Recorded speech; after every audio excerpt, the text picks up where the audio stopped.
Good morning, everyone. Good morning. I hope you are good, everyone.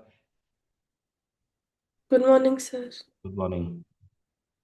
Any doubts in the previous session which we have done? Conceptual framework? No, sir. No. Before every class, I'll be revising. That is my policy. Uh, so now, in conceptual framework, what all we have learned? What are the six principles? Can I say the first principle was relevant? The information is relevant when it is material. Then faithful representation, substance over form you should follow. It should be complete, neutral, and free from error.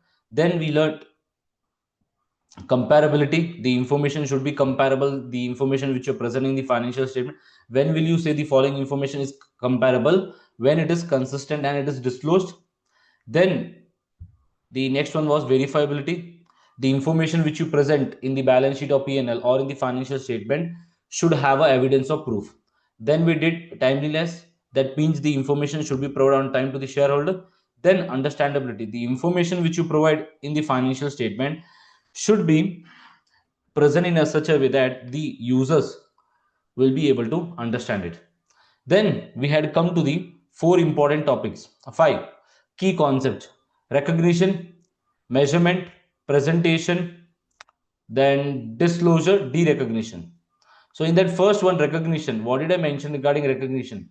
You will record an element that is asset, liability, income, equity, or expense when it provides relevant information and faithful representation to the users.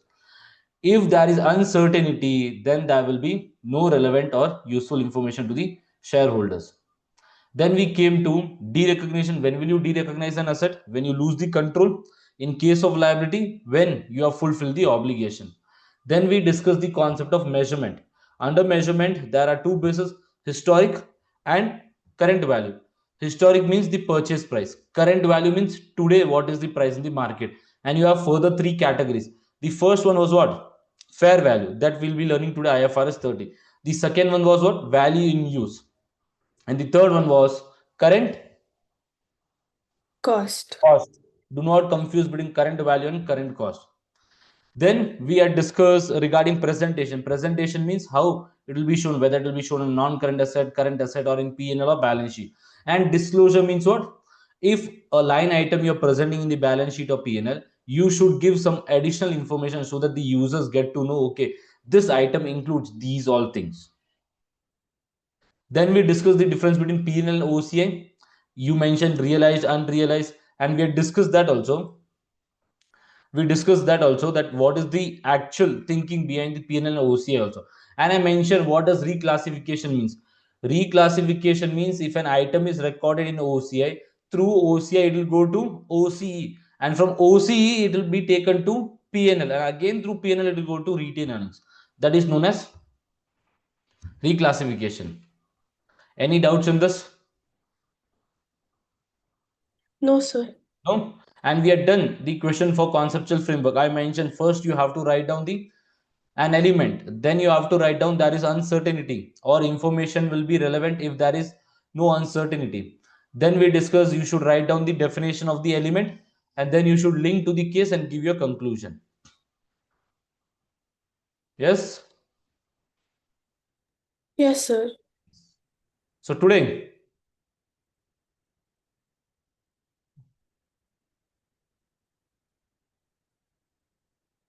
is my screen visible? Is the Excel sheet visible? Yes. Yes, okay.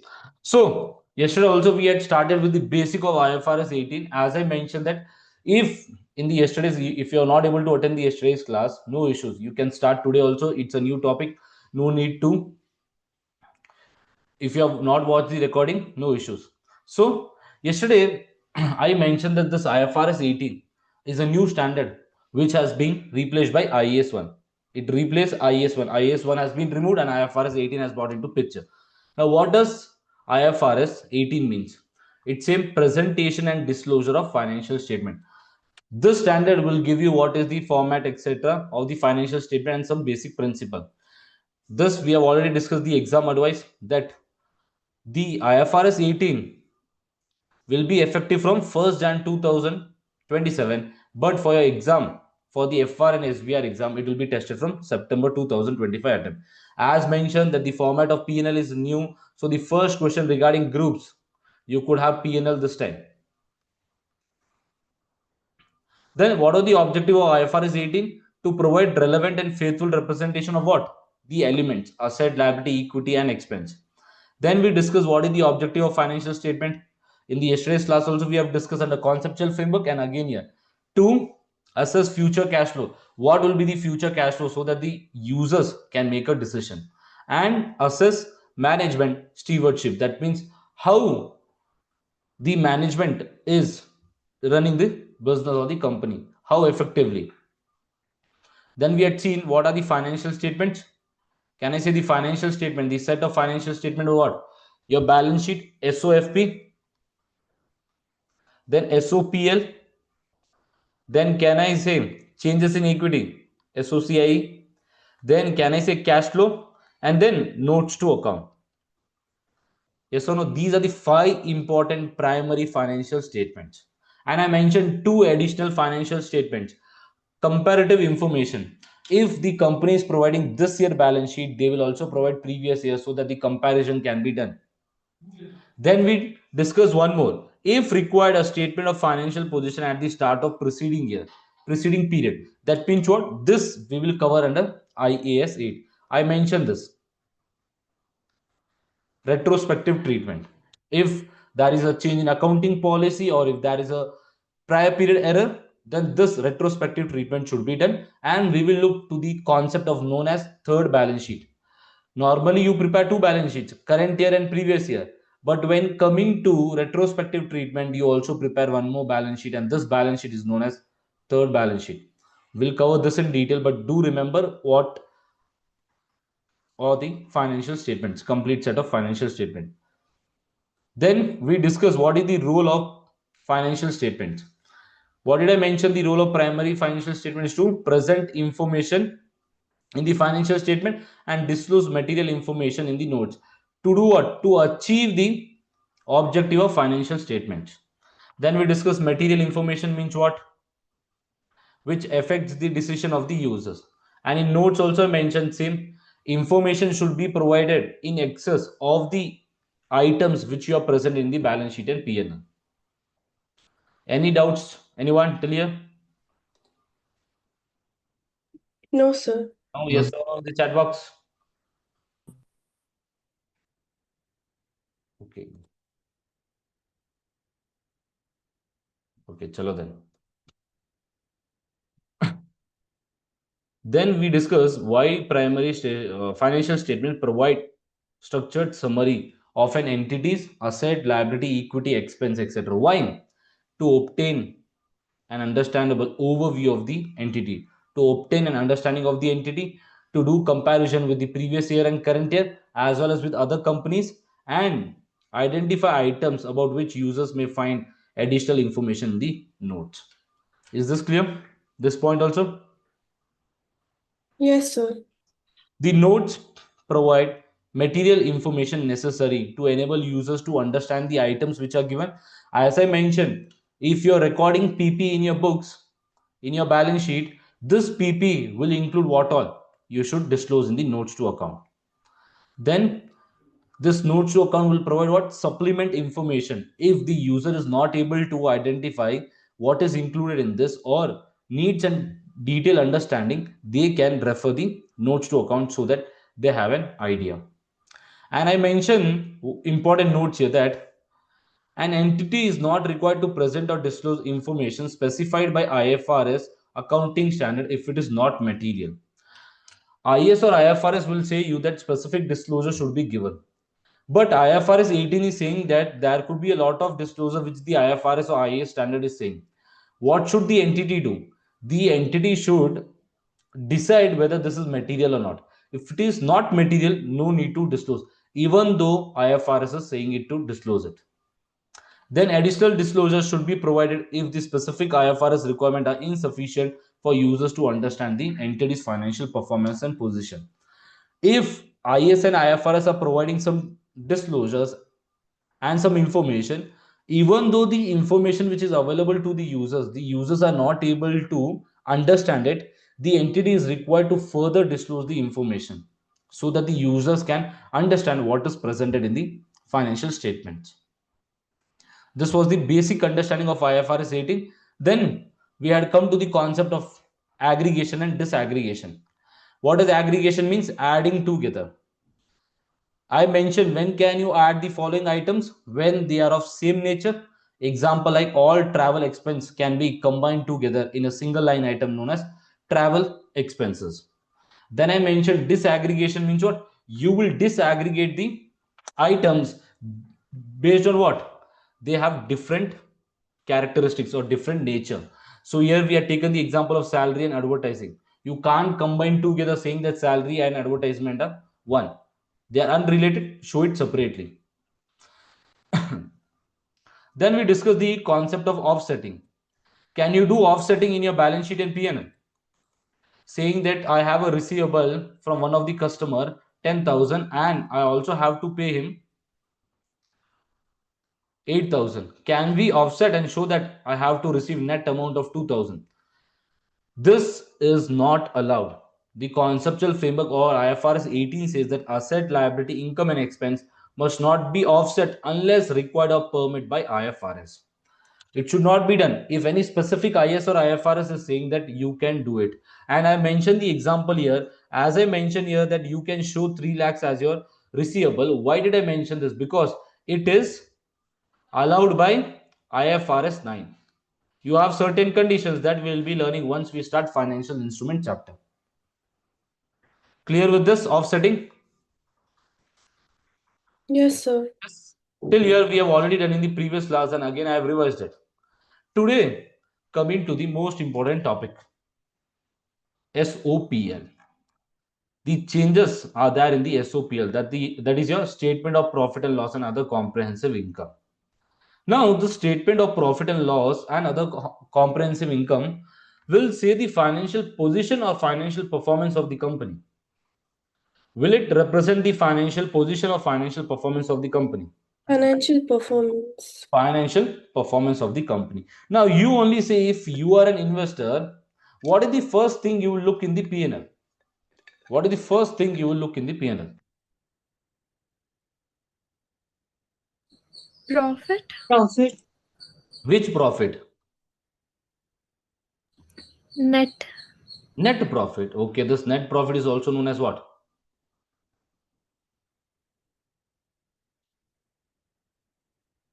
Profit for the year.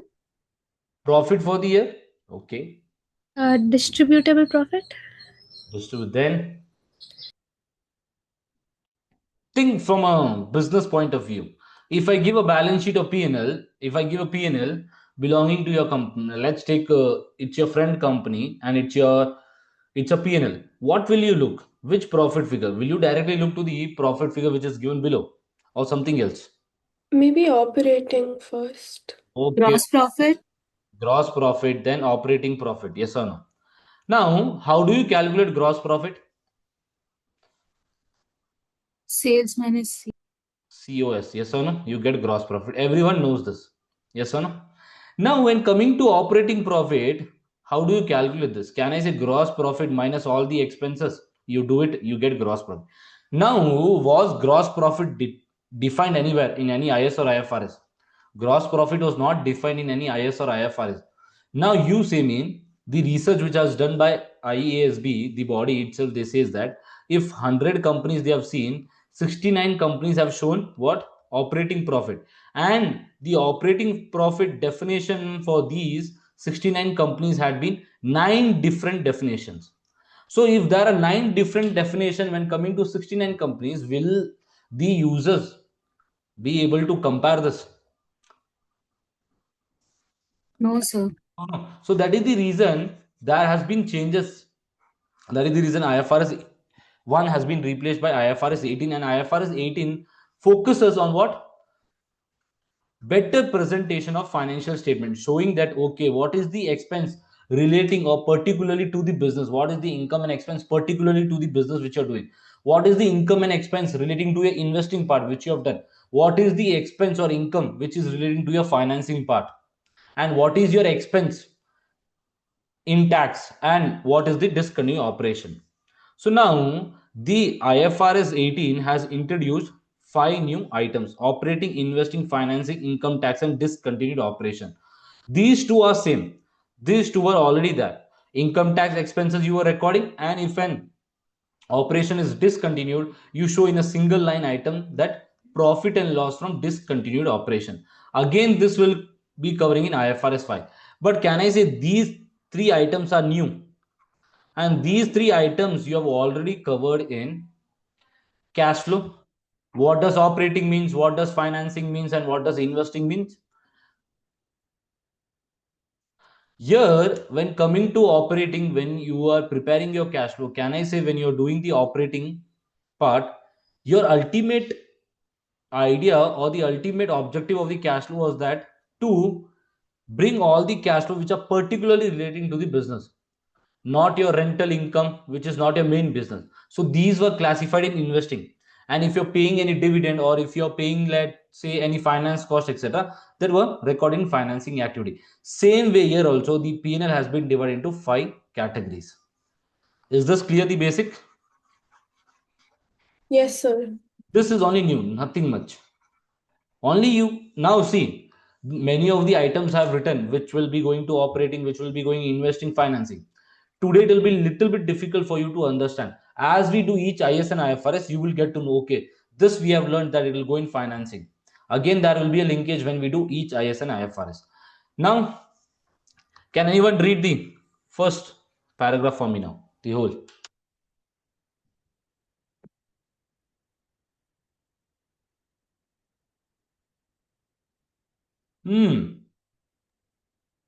All items of income and expense in a period must be included in the statement of profit or loss unless an IFRS accounting standard requires or permits otherwise.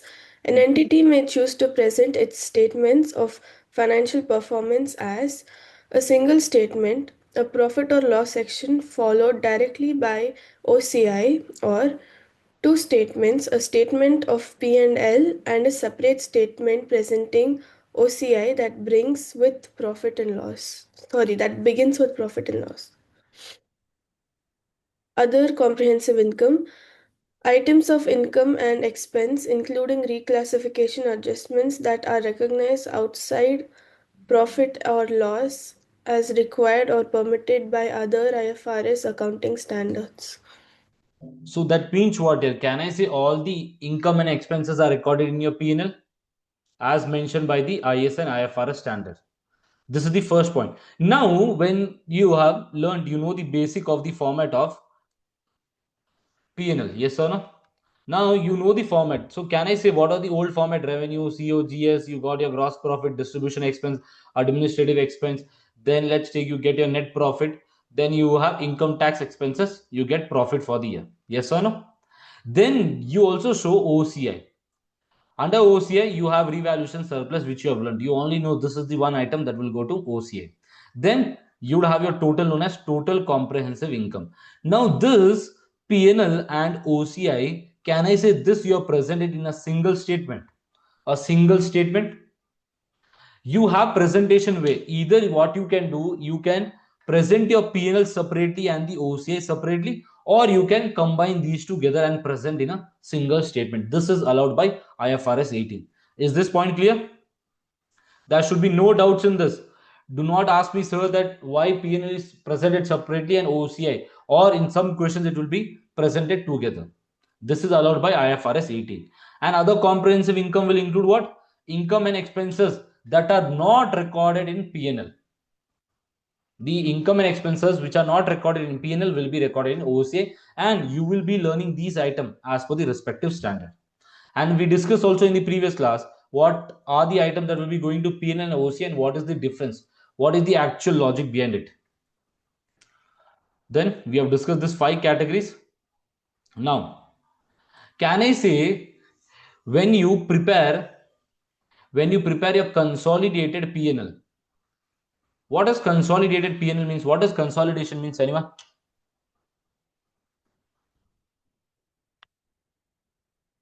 What does consolidation means? When you combine the parent company and subsidiary company. Okay. Yes, Pranath, you have raised your hand. Any doubts, Pere? So yeah, sir, last this thing you explained, there I have a doubt. Ama. Isn't it that the previous standard also we you had that option of showing P&L separate and Yes, OCI? same. Many things are same only. Some things have been changed. This was same in IES 1 also. It was same. Okay. Okay. Yes. So as Sayed mentioned, what is consolidated statement of P&L? It's that a parent company is there, a subsidiary company is there. Your basic assumption is that parent company has more than 50% share of subsidiary company. So why do we prepare consolidation to show your power? So you add the items belonging to parent and subsidiary together. So when you prepare this, can I say you also need to show what is the total income that belongs to NCA and the parents and the owners of the parent company. You show this. If you have done basic in your FR, you know that once you prepare the profit figure for the year, then you show that profit out of this total profit of 10,000, how much it belongs to NCA and the owners of the company. What is NCA? Non-controlling interest. If I say P company is there and it has acquired as company 80% share, can I say this parent company has control over S, and the remaining 20 percentage, do they have any control? No. That is the reason they are known as NCI. So you will present this. As we come to consolidation, this will be clear. But just I have written the note here that you remember that in P&L you have to, when you prepare consolidated P&L, you have to disclose this. Now coming to this category, yes.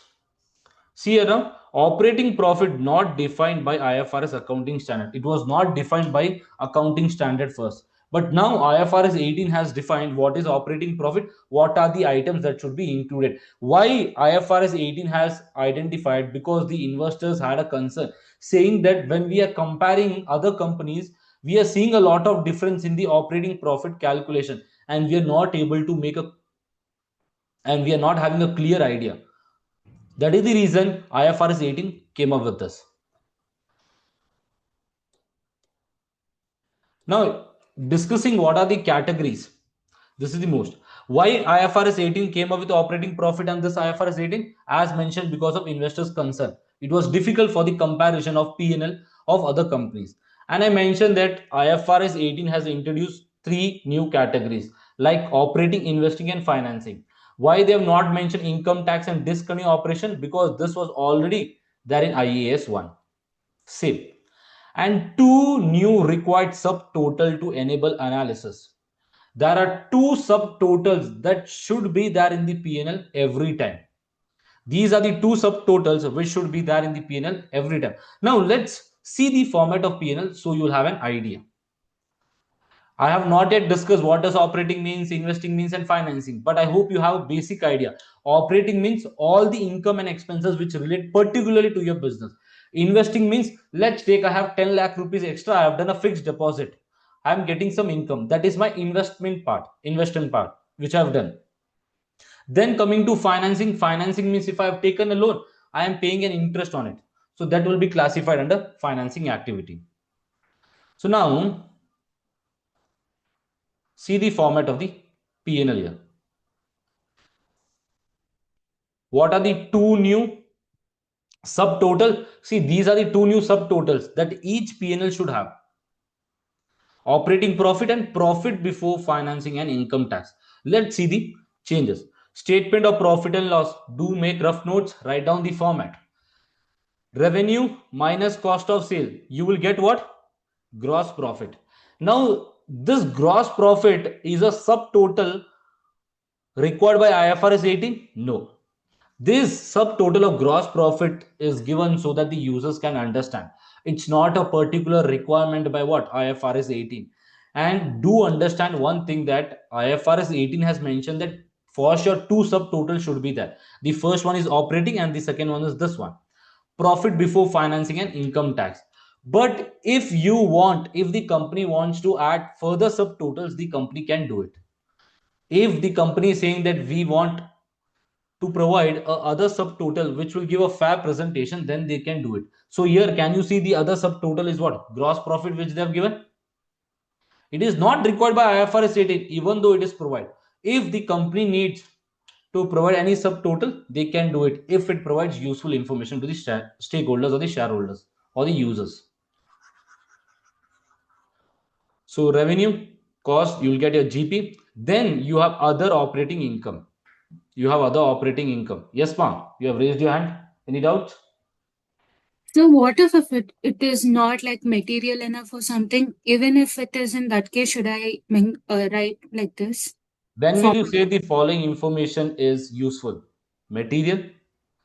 See, it's not every time that materiality is defined based on the numbers. If I say today a company has done a fraud, can I say this fraud is not disclosed in the P&L? It's not written in the P&L, but can I say the company has to disclose this in the notes to account?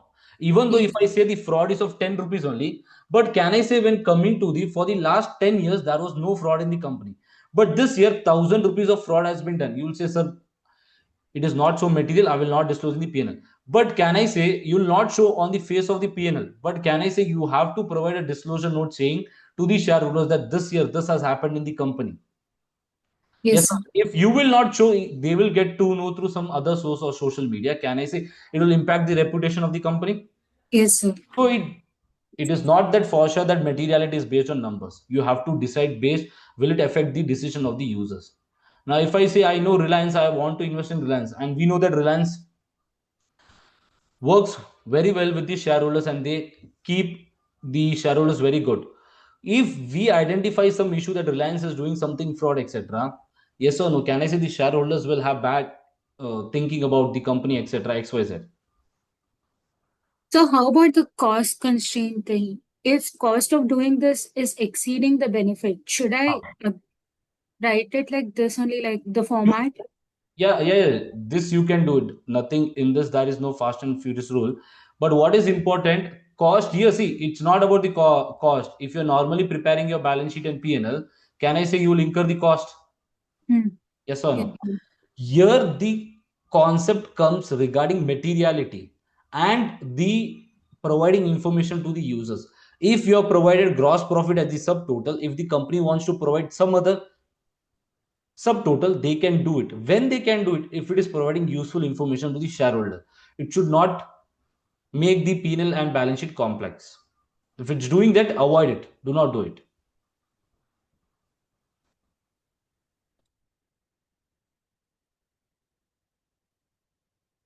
Clear with this?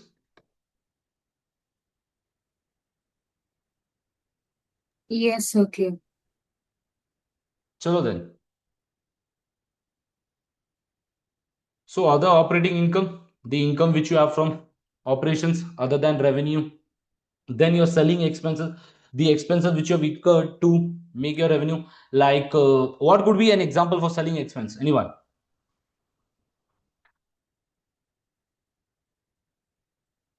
Can I say selling expenses could be what?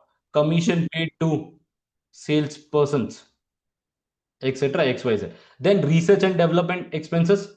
This is under IFRS IAS 38. You will cover this in more detail. Then general and administrative expenses. What are this means? Like your rent, your salaries, wages, etc. Then goodwill impairment. Any impairment loss regarding goodwill that should also be presented, and other operating expenses. Other operating expenses. If you reduce these, you will get what? Your operating profit. You will get your operating profit. So this is the first subtotal, and from here, from the revenue till this operating profit, everything is of which category? Operating category. The pure business income and expenses will be presented here. Then coming to the next part, after operating profit, you should present what? The income which you have from investing part. Can I say the first investment which you do, the basic one is what? Share of profit or loss of associates and joint venture. Have you covered this associate part in your basics of FR? Accounting for associate, IAS 28. You show the share of profit of associate. In SBR, we'll be learning the joint venture concept also. Do understand? So then coming to other investment income, then coming to the next topic known as what? Other investment income. Like your, if you have done a fixed deposit, you are getting some income, etc. XYZ. Just remember the format. As we do each IS and IFRS, we will be learning what is the item. It will be going to either operating, investing, or financing. Then you have what? Your profit before financing and income tax. So your profit before financing and income tax. And can I say the difference between operating profit and profit before financing and income tax is what? The investing part here. In this two, the difference between these two subtotal is what here? Investing, income, and expenses.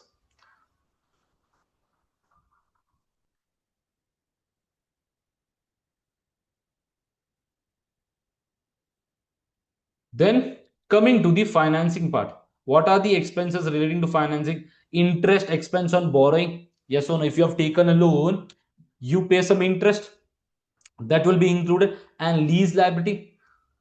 When you do lease liability, do you remember? Do you prepare an amortization table? Yes or no? You prepare an amortization table saying that opening balance is this much, then interest, then you have done any payment, and then you'll get your closing balance. Do you remember this if you have done your basic FA? Yes, sir. Yes. So whatever interest you calculate here, this also will be going where? In financing part. Then interest expense on pension liability. This is new. We'll be learning in IES 19, employee benefit and provisions. And provision. Here, it's not the recognition of provision. Do understand here. Here, it's an interest on the provision. Now, you say me, when will there be an interest on the provision? If you remember IAS 16, the basic of your FR, you had decommissioning liability, decommissioning provision. That means after 10 years, I have to incur $10,000. Today, I have discounted this value and recorded it at 9,000 or 8,000. If I say after 10 years, you have to incur $10,000 and today the value is 8,000. Can I say this 8,000 you'll increase to 10,000? Whatever is the difference will be recorded as an interest expense under financing activity. As we do each IS and IFRS, this will be more clear. Now just understand the format. Then you have what? Profit before tax. You write down your income tax expense. You get your profit. Profit from what? Can I say profit from continuing operation? Continuing operation.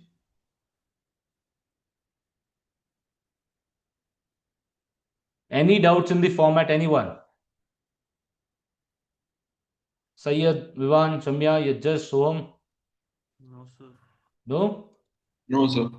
No? Okay.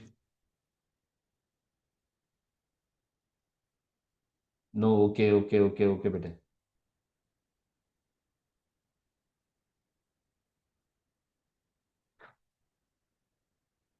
Okay. Is the format clear? Now we will be going little bit more detail into what does operating category includes, what does investing and what does financing include. But I hope you have a basic idea. Operating means what, investing means what, financing means what. See now, this is the actual format. When coming to what? Consolidation beta. Consolidated statement of profit and loss. This is single profit and loss without consolidation. This is with consolidation. Same thing, everything is same. What is the difference here? Can I say the difference here is what? This one, profit Profit attributable attributable. to the owners of parent and the NCI. So you'll have profit from continuing operation, then you'll show what? Profit and loss from discontinued operation, and you'll get profit for the year. Till here, it is the basic P&L format. If you include this, it will be what? Consolidated statement of profit and loss. Again, once we come to consolidation groups, we will be learning this.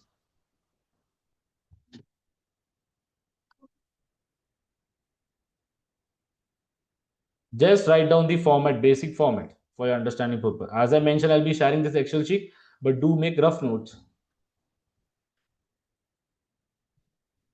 Can we start now with the investing category now? What all is included in investing category? Yes. So now anyone, let's Sahana read better. Investing category.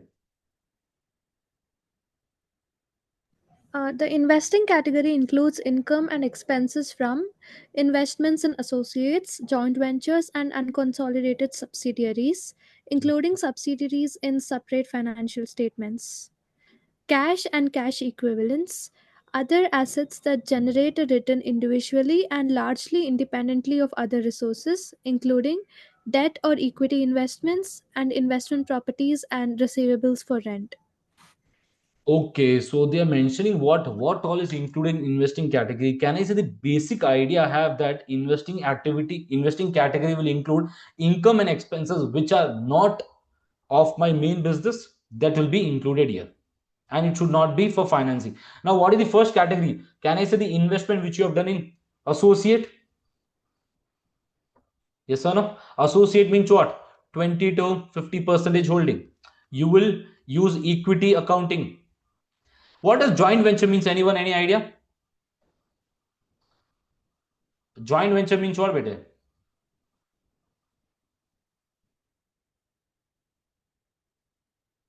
Anyone?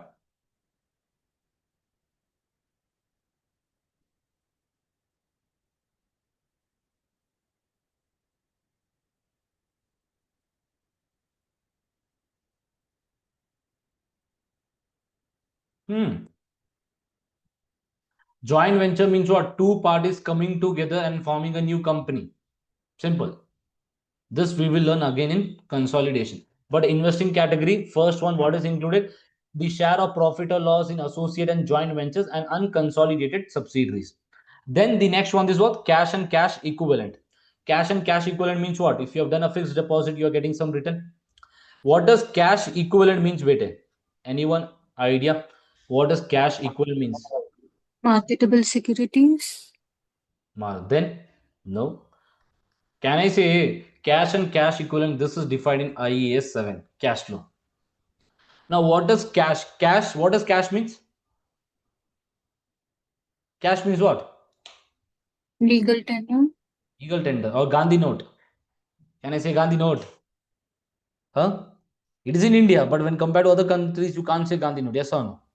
Cash means what? Can I say cash means which is fixed in value? A monetary item which is fixed, no changes. When coming to cash equivalent means what?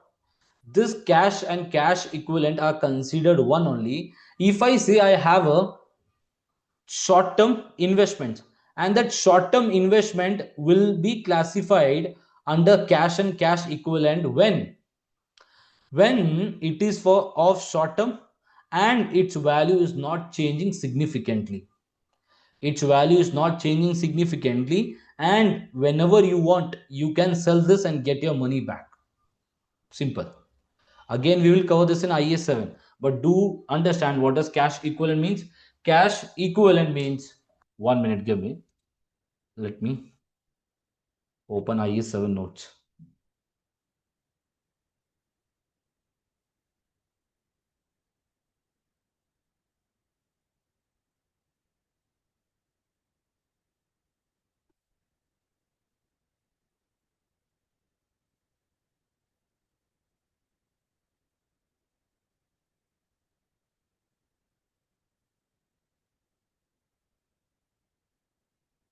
Is the one note visible?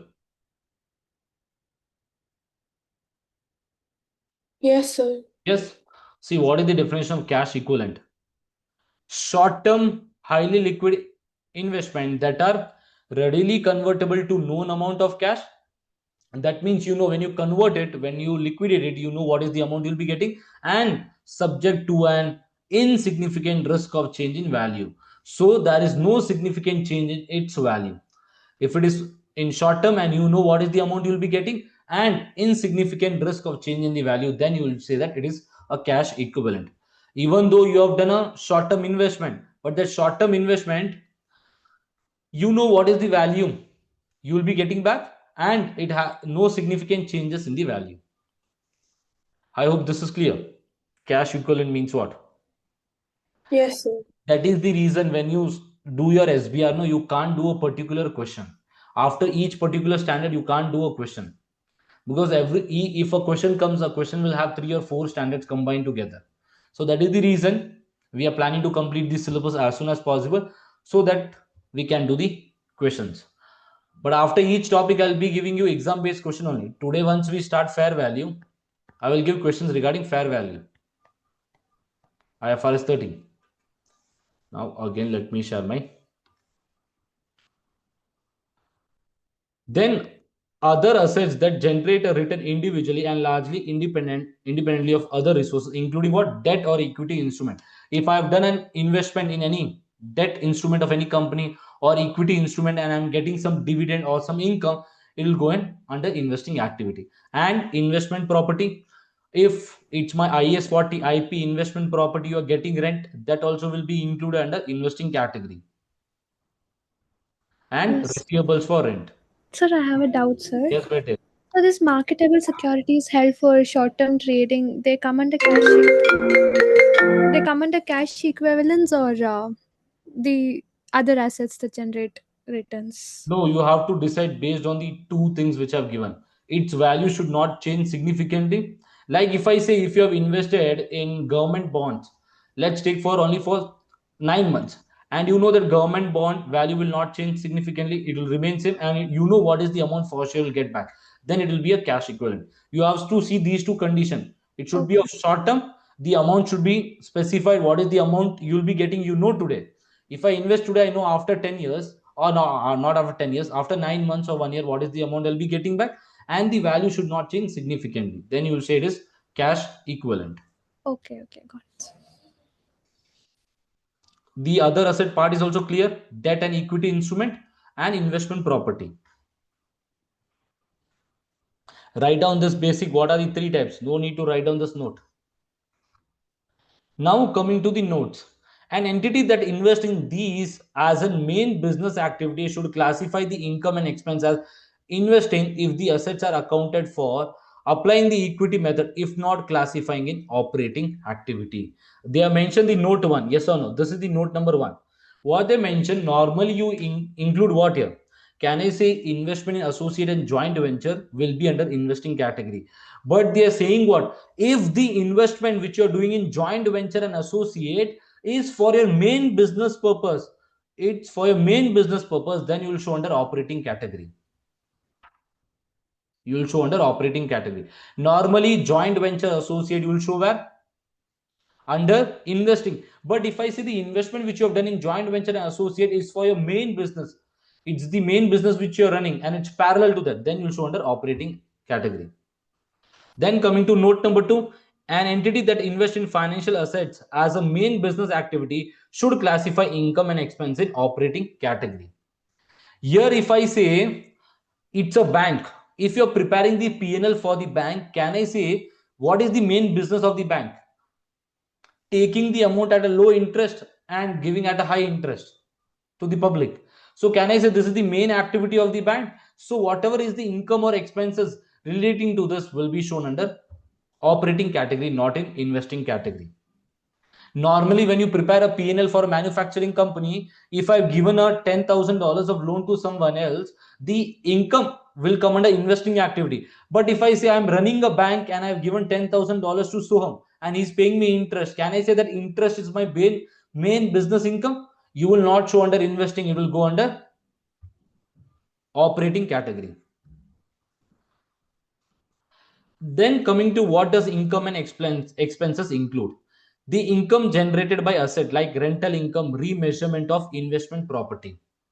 Now you only say the remeasurement of investment property will be included where? IS 40 will be included in investing category.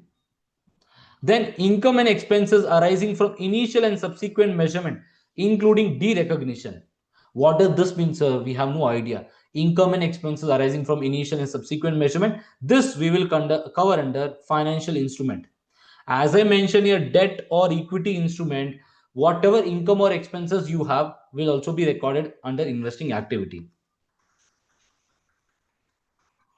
Have you heard the term about fair value through P&L, fair value through OCI under your financial instrument? Yes, sir. Yes. So that fair value difference will be recorded where? Investing category. Because the debt and equity instrument are belonging to what? Investing category. So you will record here. Not for fair value through OCI. OCI will be recorded in the OCI, but for P&L you will record here. Is this clear? mostly fair value through P&L. Then coming to incremental expenses directly attributable to the acquisition and disposal of the asset. Example, transaction cost and cost to sell. If I have invested in a bond today, if of any company, and it's my under investing activity, can I say to purchase the bond I would have incurred and transaction cost? So that also will be recorded under investing category. Because the income I'm recording under investing activity, you should also record the transaction cost here only. Any doubts in this? What does income and expenses include? The income which you get, normal rental income, etc. Then can I say income and expenses will also include the remeasurement component, your initial and subsequent measurement difference also, as well as the transaction cost or the cost which you have incurred to sell or purchase the debt or equity instrument. Any doubt in this investing category part?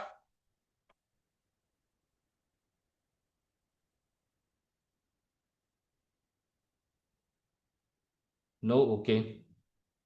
Now, can anyone read this last line for me?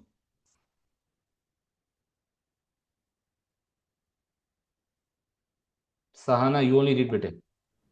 Other expenses associated with the assets listed above, example repairs and maintenance expenses associated with investment property, are classified within the operating category. Now, what is the catch here?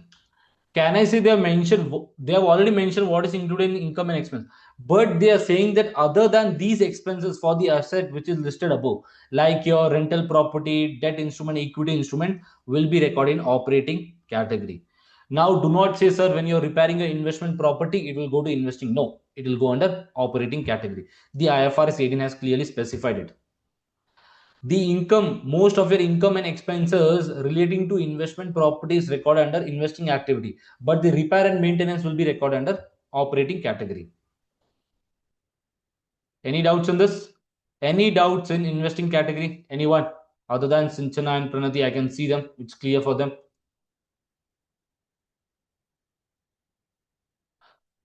See, you will not be able to remember today this. Only remember the basic idea which I've given you. As we do particular standard, you will get to know, okay, in this standard, okay, this is the item that will go to P&L and under which head we will be seeing it. Now coming to the financing category. Financing category. To classify income and expenses in financing category, an entity should distinguish between two items. Distinguish between two items. Let's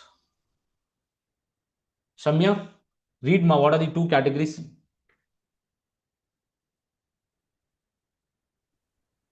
Liabilities that arise from transactions that involve only the raising of finance.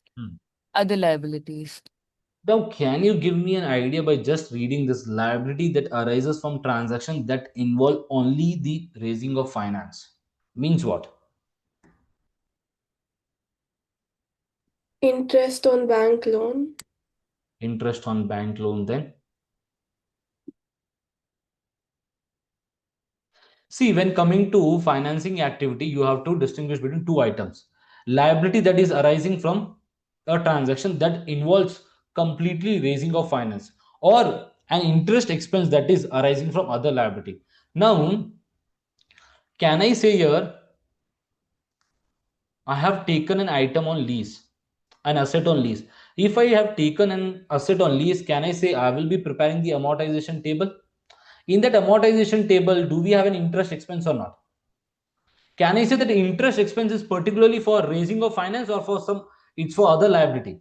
Can I say lease liability is other liability? It's not for raising of finance. So this is the way you have to classify. Now, what are the particular items? We will see here now. Liabilities that arise from transactions that involve only the raising of finance. Examples are here what? Interest expense, example on debt instrument issued. The above part which we have seen was from the investor's point of view, the person or the company who's investing. Year of financing we are seeing from the point of view of what? The company issuing it. If the company has issued the debt instrument, they have to pay the interest. So this will come under financing activity category. Then fair value gain and loss, example on liability designated a fair value through P&L. Above it was what? For asset. Here it is for liability. Do understand? Dividends on share classified as liability. Yes or no?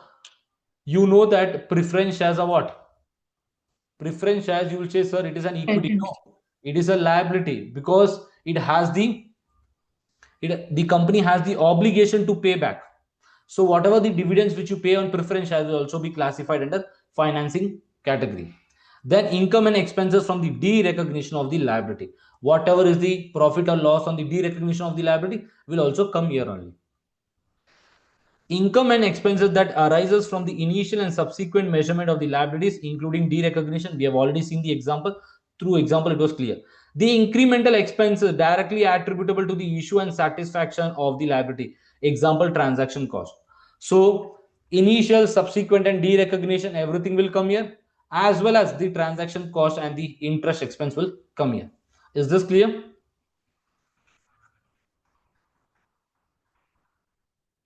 Now, the basic format which we have seen, no, the format of P&L, you have written two things: interest on borrowing and lease liability. This interest on borrowing is particularly the liability rising from what? The transaction that involves raising of finance.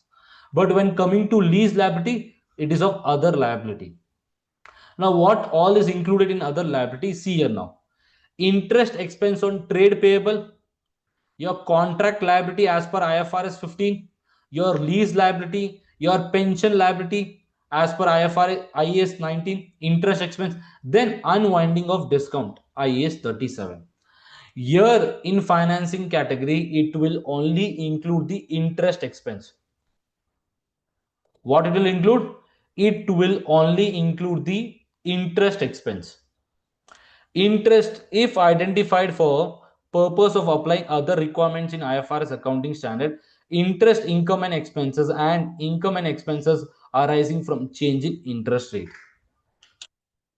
Other liability, under other liability, what will be included in income and expenses? Only the interest part. Either the interest is changing because of the change in interest rate, that only will be coming here. Is this clear? See, these all items, once we do particular standard, it will be clear. Now, let's do a question so that you have an understanding. Any doubts here? Anyone? Dhruv have joined now. Dhruv, you have to watch the recording again, bete. Yes, sir. Correct. Any doubts, anyone? No, sir. No? Chalo then, a basic question I've given you.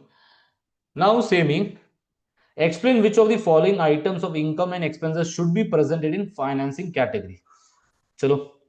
Say me, first one, should you record in financing activity? First one, should you record in financing activity? No, sir. Yes, sir. What about others? No, sir. No? Okay, chalo then. Sir, it's other liabilities, right? Lease Ah, liability. other liability means will you record or not then? What did I mention? Now these two will be recorded where? These two will be recorded in financing only. Yeah, so we should record, right? I don't know. I have explained you. Say me the answer now. No one asked me doubt, so I thought that let's give the question. Chalo.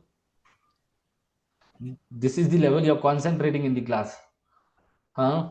I specified in other liabilities, interest, income, and expenses only will be included in financing activity. Now, can I say interest on lease liability will be included or not? Yeah, it is. This is what? Other liability. Is this purely based on raising of finance? Is the interest on lease liability purely based on rising of finance? No. It's of other liabilities, and under other liabilities, you can record the interest on this. Then coming to the next one. The year-end gain on remeasuring corporate bonds issued by an entity in accordance with the requirement of IFRS 9 financial instrument. So could you please repeat the first one again? First one now. In financing activity, what do you record, bete? Can I say in financing activity, you mostly record income and expenses? Of what? Income and expenses that are relating to the raising of finance. When will the company raise finance? Can I say the company will raise finance when there is shortage of fund? If the company is raising a loan, let's take the company goes to the bank and takes a loan of $10,000.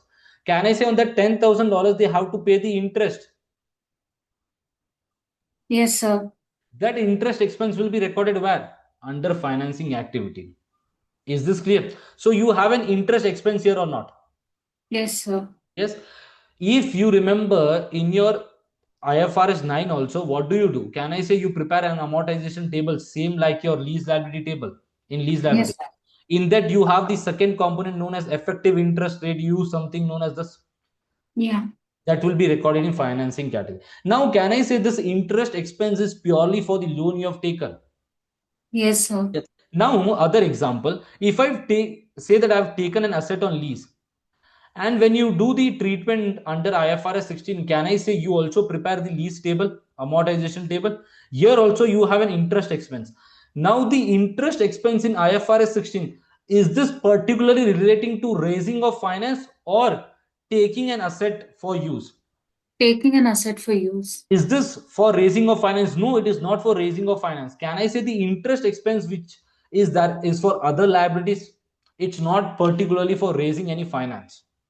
So that is the reason you have an interest expense. Even though you have an interest expense, it will be recorded in financing category. You have to separate it, but it will be recorded where? In financing category only. Sir, but the intended use of that asset is not raising finance, but to use it in normal business cycle. Yes. But now when you do this lease accounting, no, you will be learning in more detail. Normally you pay 10,000. Let's take, if I've taken an asset on lease for 4 years, how much is the expense and incur? If I pay $10,000 each year as my rent, 40,000. Yes or no? But when you do the amortization table, you will see that over the years you are recording 40,000 as an expense only, not more than this. Is this clear? Once we do IFRS 18, it will be clear. IFRS 16. IF, the IFRS 18 as mentioned, you have to record here. Simple. So we have to record it here, but you give like in the format there are two things, right? Ah, In the two things we have to record it in the second one is what you're telling.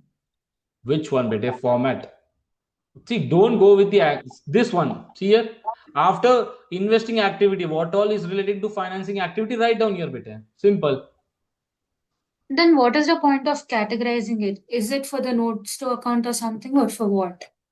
It's for the understanding purpose. It's for Okay. notes to Yeah. accounts or for understanding purpose, particularly relating to rising of finance and the other interest expense. Do you know that IS and IFRS works on the principle of present value concept? If you discount anything, can I say if you discount anything, you have to unwind it. If you unwind it, can I say there will be for sure an interest expense? Yes, sir. That interest expense is not particularly for raising a finance, it is for some other, but it is also an expense relating to financing part, so you'll record it under financing activity. Most of the items which you see under financing activity under other liabilities are what unwinding part only. Now see here the item which I mentioned here, you can see the item which I mentioned here, lease trade payable. In case of trade payable, if I say your trade payables you will be receiving after 2 years, so you should discount that also and record it. In case of provision also you do this only, no? If you have to pay $10,000 in future, you discount it and unwind it. That unwinding is an other liability and interest expense, so it will be recorded in financing part. Only for understanding purpose there are two categories, but the treatment will be done in financing category. Okay, sir. Okay, Yes. now say me the second one. Anyone else, any doubts here? Sir, I have in this thing, sir. Can you scroll little left? Like, no, so this initial yeah, income and expenses from initial measurement Under in invest. financing only, sir. Ah, beta, Yeah, this one. yeah, that arise from initial and subsequent measurement of the liabilities, Ah, including that came under this investing also, no, sir. हाँ बेटे, that came under you. I mentioned, oh bete, where is your concentration? I mentioned that this is from the point of view of liability. The above one was from the point of view of asset. If I am investing in your company, that means what? I am the investor, so it is an asset for me, and for the company it will be a liability. For liability, everything will come under financing. For investment, it will come under investing activity. Simple. Okay, sir. Yes or no? See now, a company is there, company A and company B. Company A has issued bonds to company B. Now, can I say for company B, it will be an asset, and company A should show this as a liability because they are raising their finance. Yeah, okay, sir. Got it, sir. Huh? Pakka clear? By your voice, I think it is not clear, but still. No, sir, it's clear. Clear? Pakka, okay. As I mentioned, do remember as we do each IS and IFRS, you will remember that time. Okay, sir, ये इधर जाएगा, ये इधर जाएगा, इधर वो होता, etc. It's only basic to understand. So that interest on lease liability thing, I kind of get it, but also we are in the conceptual framework, we are told to see the characteristic of the asset or liability, and if the asset is brought in for normal business usage only, then why is it in financing? When I came to conceptual framework, I mentioned that conceptual framework, some items will not be considered under, there will be no similarities between the conceptual framework and this one standards, yes or no? And I Yes. mentioned that IFRS will prevail. Simple, follow this, simple. Okay, sir. Thank you. No need to go in detail. SBR is not of going in detail. Basic padho, chalo khatam karo, do questions basic. If you go in detail, you will confuse yourself. Isn't it a right to use asset at the end of the day? Yes. You will say, sir, right to use asset here, sir. Should be under in operating only because we are using for the business part, etc. XYZ. Yes or no? Yes. But IFRS 16 treatment says what? The present value concept. Discounting. And whenever you're discounting, you should unwind and wo interest expense hota hai. It is a normal interest expense. So you record under financing category. The IFRS 18 has mentioned, follow that. Okay, sir. Yes. That is the reason on the first day I mentioned depth is not needed in SBR. Breadth is required. Don't waste your time scratching your head, sir. Why will go this year, etc. No. What is written? Follow that simple. You want to pass the exam. 60 leke aana bas. That is important. Yes, sir. Yes. So the first one is clear. It will go under financing activity, beta. So this is now distinguish. You have to do for the distinguish part 1 and part 2. Yes or no? This is other liability and this is particular for raising of finance. Now this first one is for what? Other liability. Other liability. Now this one, same the second one. Is this the part 1 or part 2?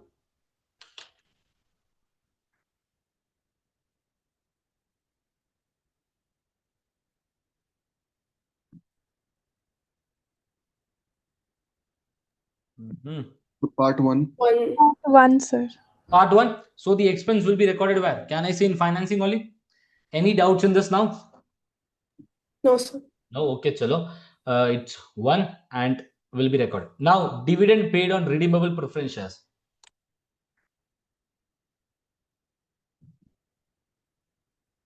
Part 1. Part 1. What about others? Yes or no? Samya, Yes, sir. Sayyad, Soham. Yes, is this clear? Because Yes, sir. preference shares are issued for what reason? For raising the finance. Then next one, D part. Expenses arising on the recognition of a provision for litigation. You're recording an expense for a provision. Will this come under financing activity? Yes, sir. No, I guess. Okay, Sinchana saying no, Samya saying yes. What about others? If unwinding is there, then it will come. Is it mentioned unwinding here, bete, or is it mentioned an expense for provision, initial recognition? IAS 37 has a provision, right? Yeah, that everyone knows IS 37 is provision, ma. When you record provision, what is the entry? Debit expense, credit provision. Everyone knows this. Yes or no? Now, this expense is or what? Initial recognition. Yes or no? This expense will be recorded in financing or operating bete. Simple. Think in a simple way. Logic. Sir, operating, sir. Operating. Who is this? Operating. Operating. Yes or no? What did I mention? Only interest, income, and expenses. Is this interest, income, or expenses on the recognition of provision? No. No. It's the initial recognition expense. So this will not come under what? Financing. It will go to operating. Now clear with an example. Yes, sir. Yes. Now do the next one. Chalo.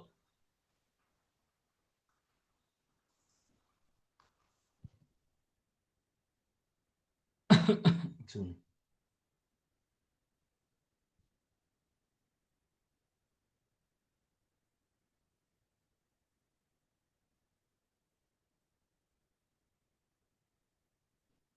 Excuse me.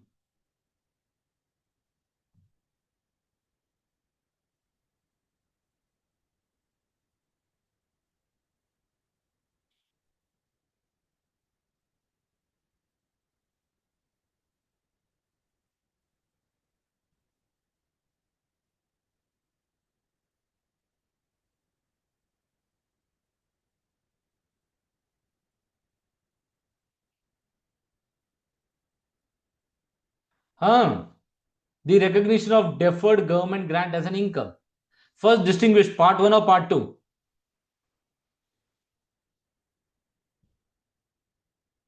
Part 1, part 2.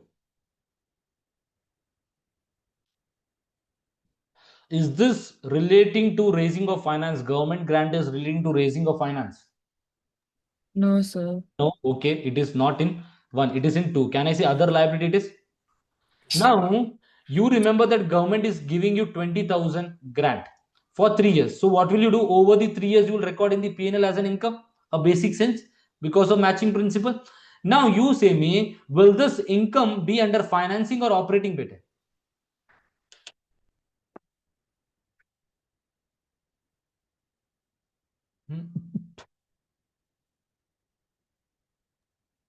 The financing. What about others? Logic is you have to apply logic. Should we see if it is used for capital purpose or revenue? Nothing, simple. Question is there, you have to think. No capital, nothing. We'll do that later. You have government grant, you have recorded liability. What should you do here now? It is not for raising of finance, particularly you have mentioned. Then other category. In case of other category, what is the part that will be recorded in financing? Can I say in other liabilities only interest will be recorded? Is there any interest here? No. No, No. sir. So will this come under financing? No. No. Then where it will go? Operating. Okay. Operating. Clear now? Yes, sir. Then do the last one for me.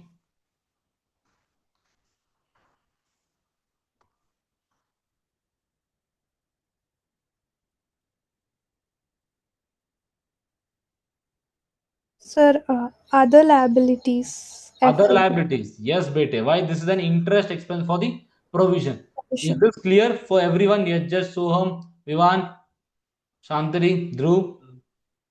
Yes, sir. Yes, sir. Yes, just what about yes or no in the chat box, Vivan? My pace is okay now? Yes. Yes, sir. Okay. Now coming to the next one.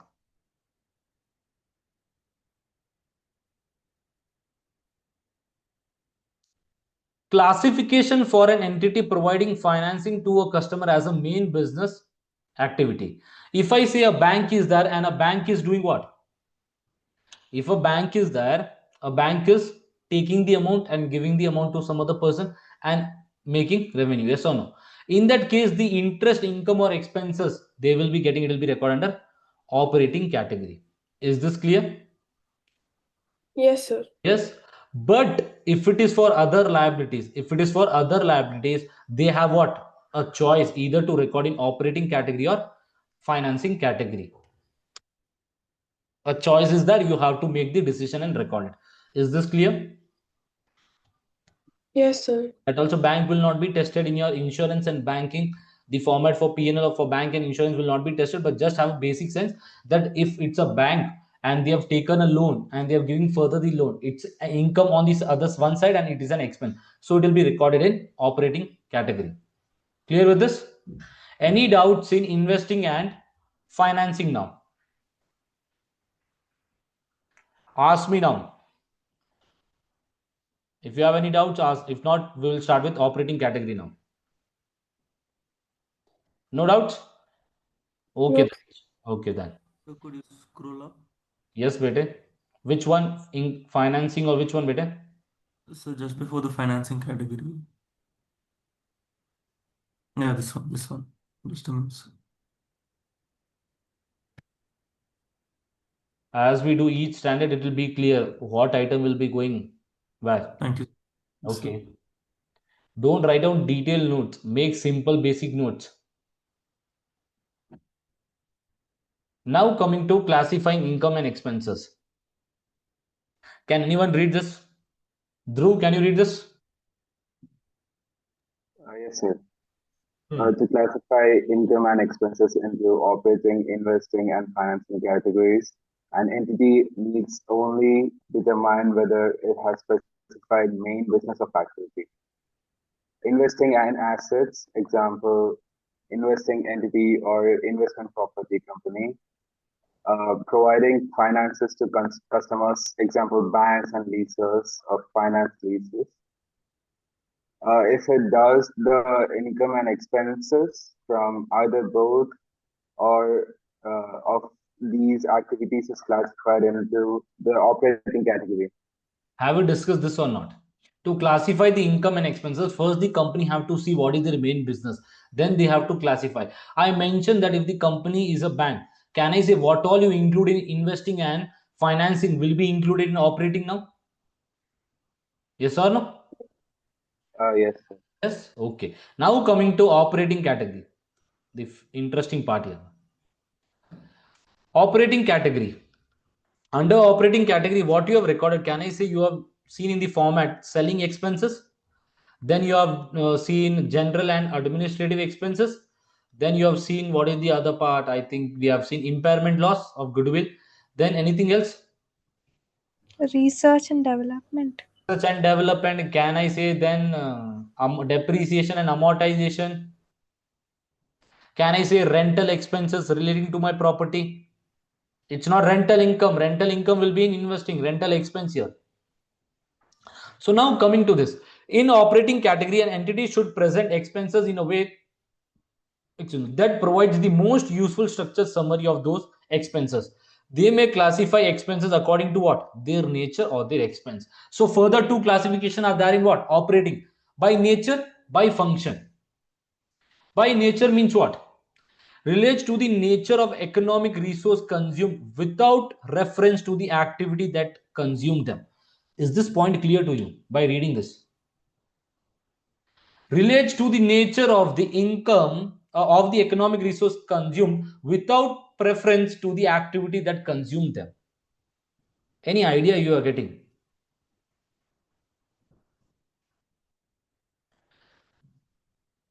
Anyone?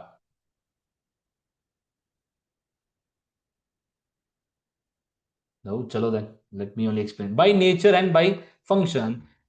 By nature means by just seeing the expense, you can identify, okay, this will be for sure in operating, rather than where this expense has been incurred or in which activity it has been incurred. Now, example of this are what? Raw material expenses, depreciation and amortization, employee benefit expense, repair and maintenance and rent. Can I say these all are incurred for your main business activity only? Yes or no? Rather than other thing? Yes, sir.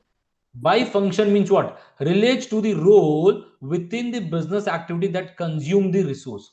In case of nature, you will, let me explain first, then I'll come to that point. By nature and by function means what? Just seeing the nature. What are they? You can write down what are they. What are they? But when coming to function, what is the purpose of this expense, or in which activity it has been used, for what activity, for your main business operating, etc., xyz. So the example is what here? Cost of sale, distribution and selling and distribution expense, administrative expense, and research and development expense. Now, can I say in cost of sales, you could have what here? Can I say in cost of sale, you can have depreciation, you can have salary if it is the inventory which you have manufactured. It's only the way you are classifying it, by nature or by function. When coming to your P&L, either you'll use by nature or by function.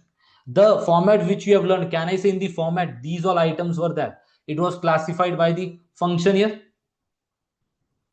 But when coming by nature, it by nature, can I say by nature, it is giving more detailed idea of the expenses.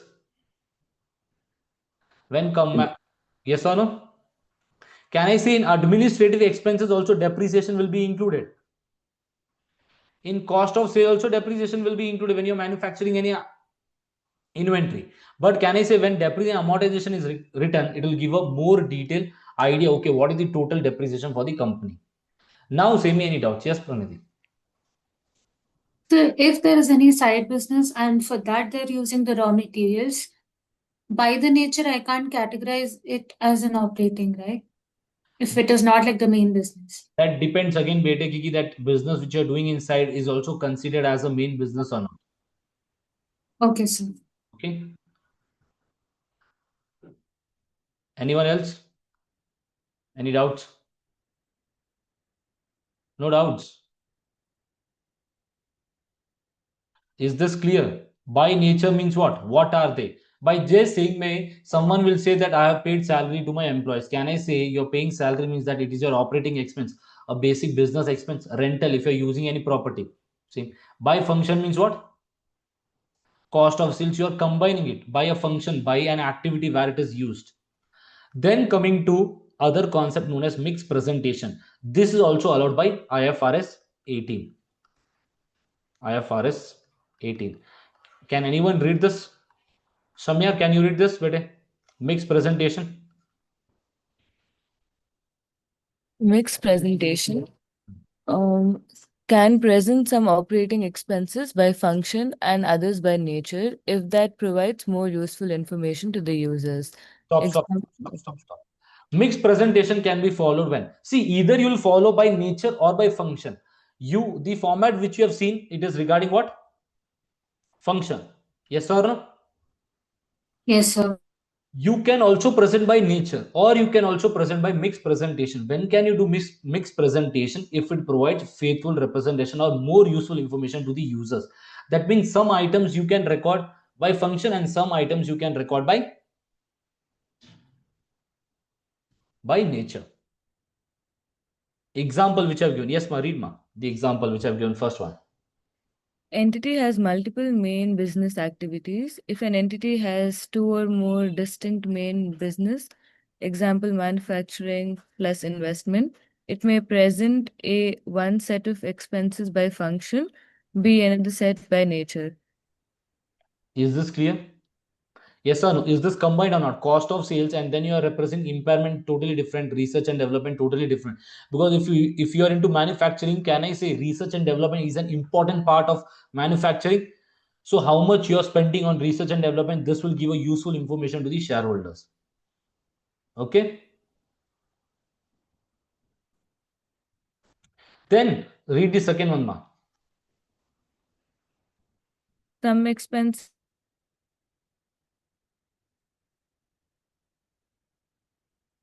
Some expenses. Some items don't naturally fit into a function, like cost of sales or some expenses. Which one, sir? This one only, ma. Your voice is breaking, so. Okay. Some expenses can't be allocated clearly to a function. Some items don't naturally fit into a function, like cost of sales or admin. For example, should I read the... Yes. Goodwill impairment.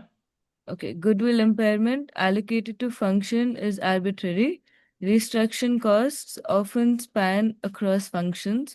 Litigation settlements not clearly linked to one function. Now, can I say when you're presenting in mix also, can I say it is better to show impairment by nature? Yes or no? You can't include this impairment in any function. If you include this, will this provide useful information? No. So it is mentioned that goodwill impairment should be shown separately. Then restructuring cost. This often comes in any of a function.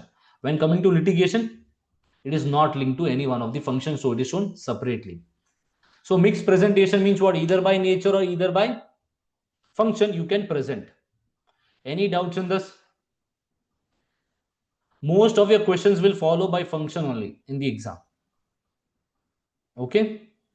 Why I'm doing so detailed? So that when you get any question, compare IAS 1 and IAS 1 and IFRS 18, you can write down, because this is the first time. So the examiner could ask, what is your point of view on the difference between IAS 1 and IFRS 18? What is the faithful representative. You can write down this. In operating category, we have further by nature expenses provide more detailed information.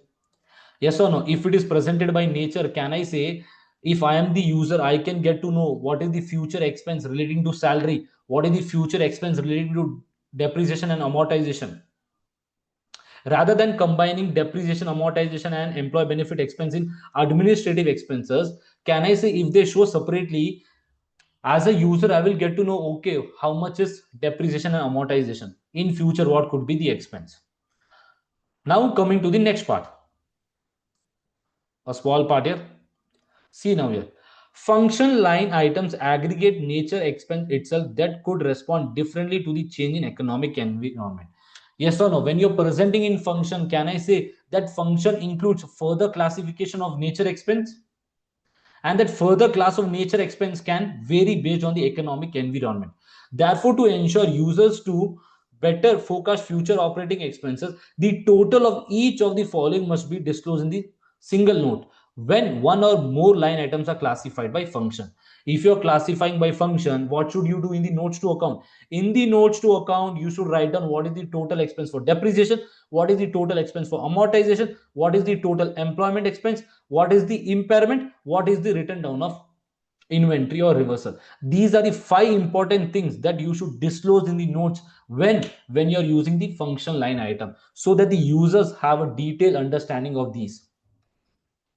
Did you see? If you're classifying by nature, it is already providing the detailed information there in the face of financial statement. But when you're using the function, can I say it is not providing so detailed information, but the users can refer in the notes to account?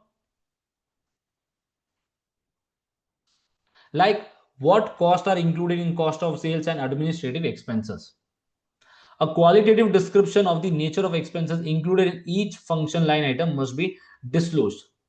What cost is included in cost of sale? Like, you will write down cost of sales. In cost of sale, what is depreciation, what is amortization, what is employee benefit, what is impairment loss, inventory. Then coming to administrative expenses, under administrative expenses, what is the employee benefit expenses? Again, you will write down this, you will classify this, so that a detailed presentation is there. Any doubts in this? No, sir. No? Okay, for others, yes or no in the chat box. The standard is new. That is the reason I'm keep on asking you, because you have been familiar with IS1, the normal format and etc. Okay. Good to know that. Now, chalo. Let's come to other comprehensive income now. Other comprehensive income. So, other comprehensive income is presented after the P&L. You know that. And first, what will you have? Can I say you will have profit or loss? After profit or loss, you will write down other comprehensive income and you'll get what? Total comprehensive income. This is the way. These are the 3 items that will be coming when you present P&L and other comprehensive income in a single statement. Now, comprehensive income includes what? 2. Now, concentrate here. That will be reclassified to profit and loss when specific conditions are met, and that will not be reclassified to profit and loss. So under other comprehensive income, you mentioned, sir, unrealized will be coming, and we have discussed what is the logic also, and I mentioned as per respective standards we'll be seeing whether it will go to OCI or not, and in that also you have further classification: item that will be reclassified to P&L or not, and items that will not be reclassified to P&L. So what are the major components that will be shown in OCI? These are the 4 important things which you will be learning in your SBR. In FR, you only learned this one, change in revaluation surplus. So revaluation surplus change will be coming in where? OCI, IAS 16, IAS 38, remeasurement of defined benefit plan, IAS 19, we will discuss this. Then gain and loss arising from translating the financial statement of foreign operation. You are in India, you have a subsidiary in foreign, you should translate that into your home currency, that is in rupees. Any difference you have in that will go in OCI. Again, in consolidation, important topic. Specific gain and losses and changes in fair value in accordance with IFRS 9. You have learned this about fair value through OCI? Yes or no? Under equity and under financial asset and liability. So these all will be recorded here. Is this clear? What are the 4 important things that will go to OCI as per the respective standard? Revaluation surplus, IAS 19 employee benefit, IFRS 9 fair value through OCI, and the other one is what? Gain or loss on translating the foreign operation. Now coming to items that might be reclassified to profit and loss. So what are the items that will be reclassified to profit and loss? The first one is what? Foreign exchange gain or loss arising from translation of foreign operation, that is IAS 21 and your group account, that you can reclassify. The second one is what? Effective part of cash flow hedge under IFRS 9. This also we'll be learning what does cash flow hedge means, your derivative part, derivative accounting. Then remeasurement of investment in debt instrument that are classified as fair value through OCI.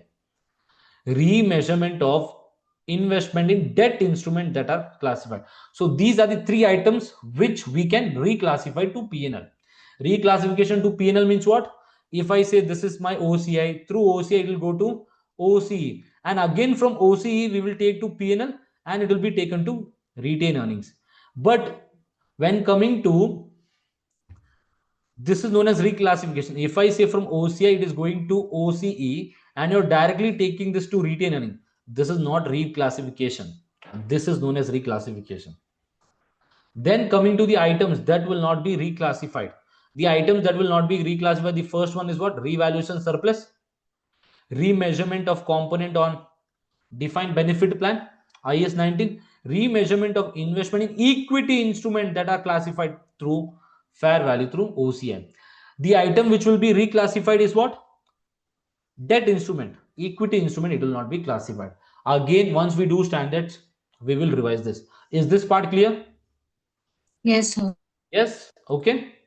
Just understand what are the components. As you learn the standard, again there will be a linkage. Okay, sir, we had learned in IFRS 18, so a link is there here.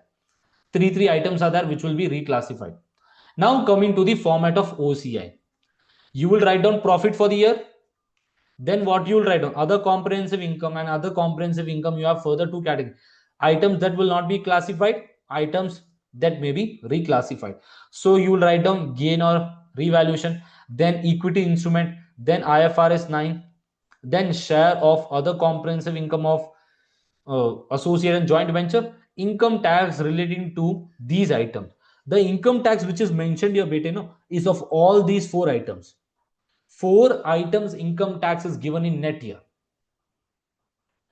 The four items are there which will not be reclassified. Four items: revaluation surplus, fair value through OCA for equity instrument, defined benefit plan, and share of other comprehensive income for associate and joint venture. And the income tax which is there is given what year? The total figure of these four items. Then coming to items that may be reclassified subsequently to profit and loss, that is your fair value cash flow hedge, foreign translation, debt instrument through fair value through P&L, and the total income tax of these three items.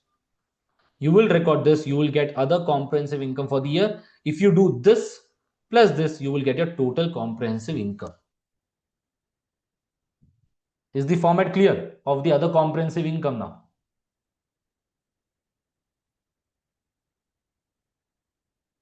No doubts? No doubt. Okay. So have we discussed the reclassification or not? Reclassification adjustment means what? Amount reclassified to P&L, recycled in the current period that were included in the OCI in the current or prior period. That means you will take to P&L, not to retain earnings. Now, items of OCI may be presented either net of related tax effects, or before related tax efforts. In this case, tax effects must be allocated and shown separately. This means what? The format which you have drawn above is what? Before related tax effects. Net of tax means what? If you have fair value gain from debt instrument, you will reduce the tax here and directly record the figure. So in that case, you will not be having this. In case of net figure, in case of net presentation, you will not be having this. This was same. This is same. It was same in IS 1 also. Here also, this you will not be having in case of net.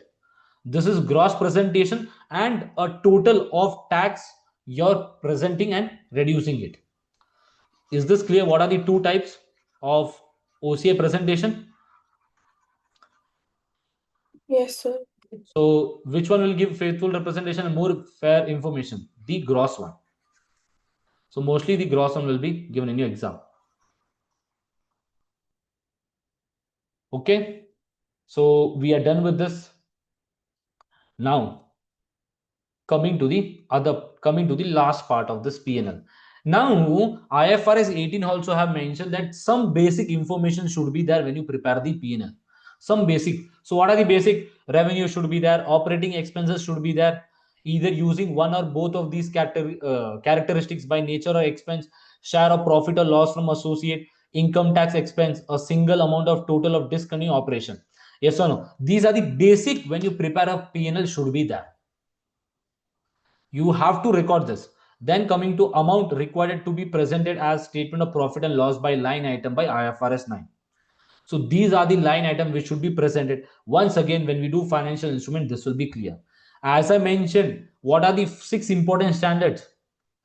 IAS 12 income tax, IAS 19, IFRS 2 share based payment, then IFRS 15, IFRS 16, and IFRS 9, 7, and IS 32. Important standards. For sure, 2 questions will be there in exam out of this topic. Revenue though is favorite of the examiner. Revenue, lease, and financial instrument. For sure, 1 or 2 question in the exam. Share-based payment, employment benefit. Out of this, to anyone can come and tax. So now see, amount required to be presented as statement of profit and loss line item by IFRS 9 include the following: interest revenue calculated using effective interest method. What is the interest expense under your IFRS 9?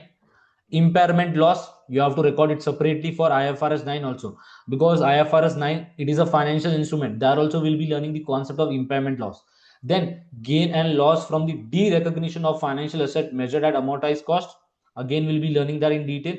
Remeasurement, gain or loss on reclassification of financial asset to fair value through P&L category. That means you're remeasuring fair value through P&L. The difference you will be recording a single line item. That means these 4 items you should present separately so that it gives faithful representation or provides more detailed presentation. Any doubts on this? This is basic. A basic. What are the ultimate that should be disclosed? Disclosed means what? These are the things which you should show on what? On the face of the financial statement. This you should notes disclose in the notes to account. Any doubts with the P&L format?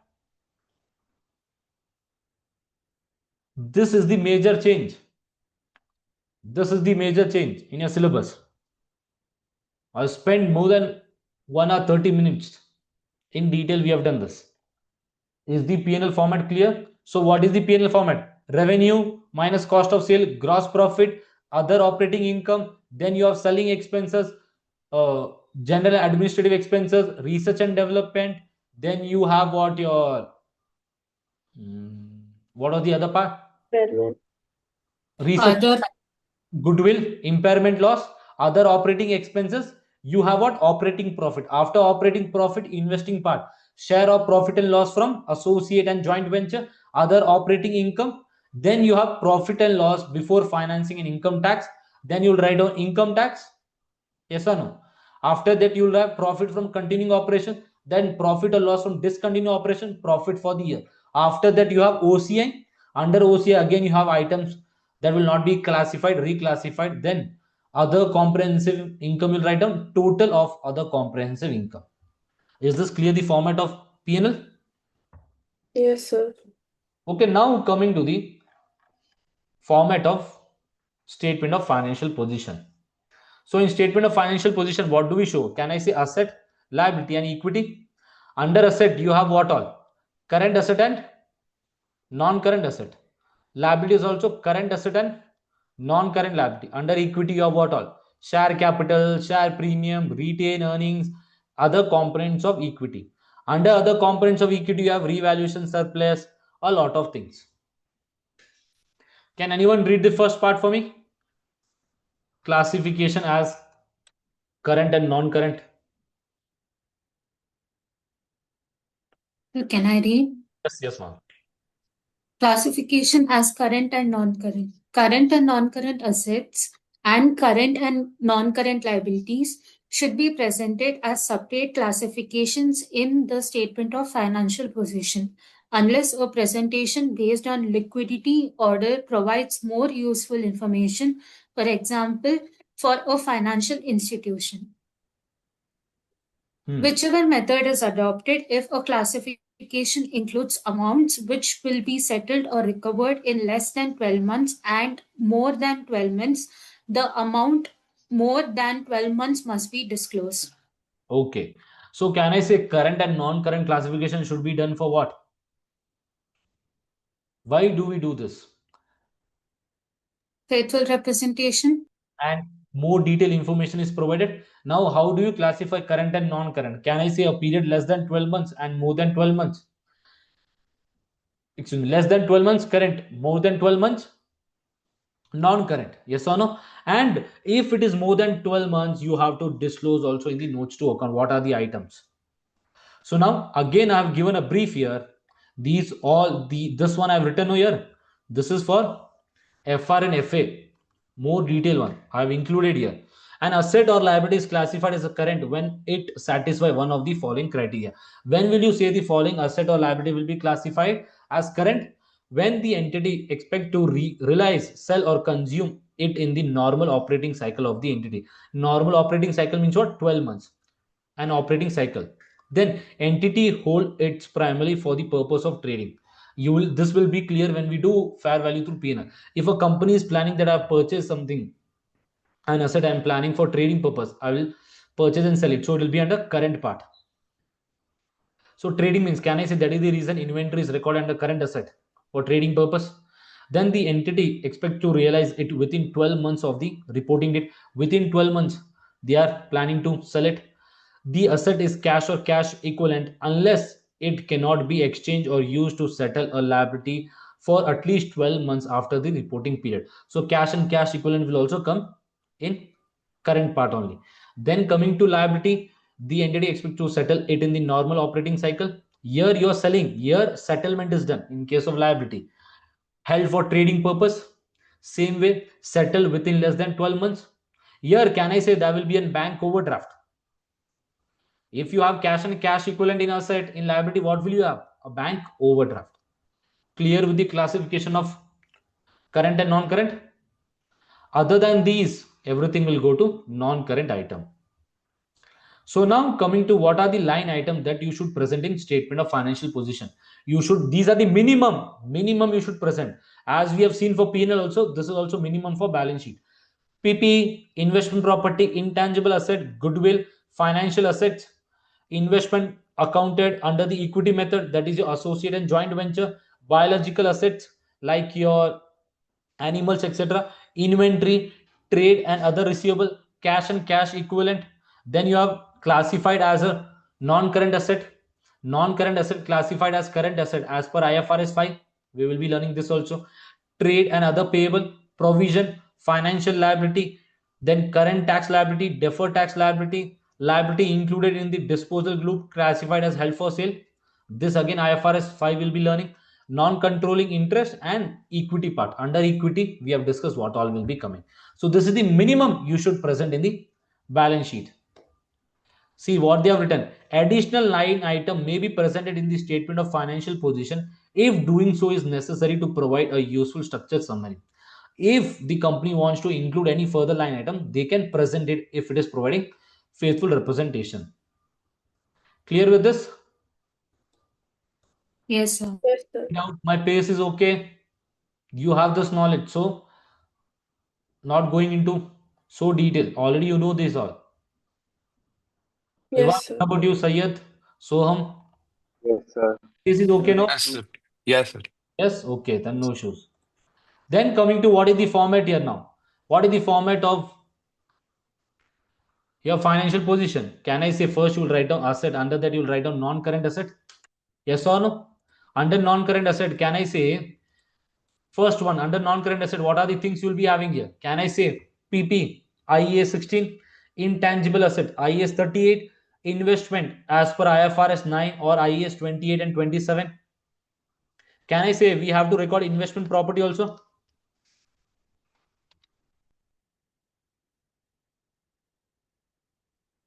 Investment property also I've recorded here. Then current asset. Under current asset, what are the things? Inventory, trade receivable, cash and cash equivalent, and other current asset. So this is the part of your asset. So you'll get total asset. Then we have what? Can I say? Then we have the equity and liability. So equity will include what? Share capital, share premium, retained earnings, and other component of equity. This will be studying what all is included in this as per respective standard. So total of equity. Then you have non-current liability. Under non-current liability, what is the first part? Lease liability. Because if you know, lease liability should be presented in non-current and current also, both. That will be classification. So lease liability, any borrowings, any loan you have taken as per IFRS 9, pension liability, IAS 19, then provision, IAS 37, deferred tax liability, IAS 37. Current liability, again you will record these liability, borrowings, provision, income tax expenses as per IAS 12, that is your current tax expense, and trade payable. Then you have total of your liability, total of current, non-current. You will do the total of your liability, and then you have a total of equity and liability. Your total asset should match with liability plus equity or capital. Is the format of balance sheet clear? Yes, sir. Yes. Yes. What about others? Yes or no in the Yes, chat? sir. Soham, Dhruv, Shamya, Shantari. Yes, sir. Yes, sir. Yes. What Yeah. about Shantari? Yes, sir. Yes, sir. Okay. So now we have done the format for what? SOP and SOFP. Yes or no? Now we will take a break, come back, do what? The format for changes in equity and some important notes, a theory topic. It's not so important. We'll just have a reading of this once. And then we will start with what? Your IFRS 13, fair value. Before that, something important is mentioned of IFRS 5 here. This we will not do. Once we start IFRS 5, we will do that. So then we will start with IFRS 13. So let's take a break. Now the time is 9:53. Be back by 9:50.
Chalo, come back, come back.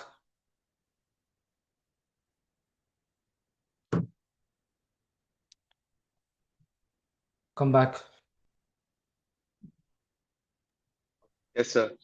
Yes. What about others? Yes, sir. Done breakfast? No. Yes, Done. sir. Yes. Okay. Okay. Idli, dosa, or what? Something else? Dose, sir. Okay. Now the turn on your videos. It's 10. Everyone, please fast.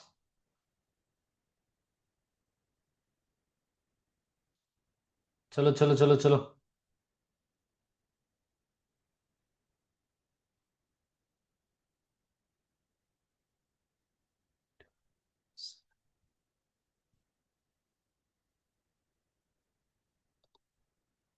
What about others? Sinchan only one. Every day I get message, sir, tomorrow we will learn. Tomorrow, tomorrow. When will tomorrow come? Hmm?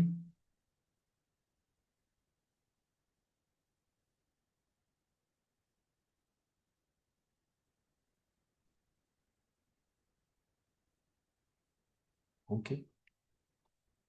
You can say once or twice, not more than that.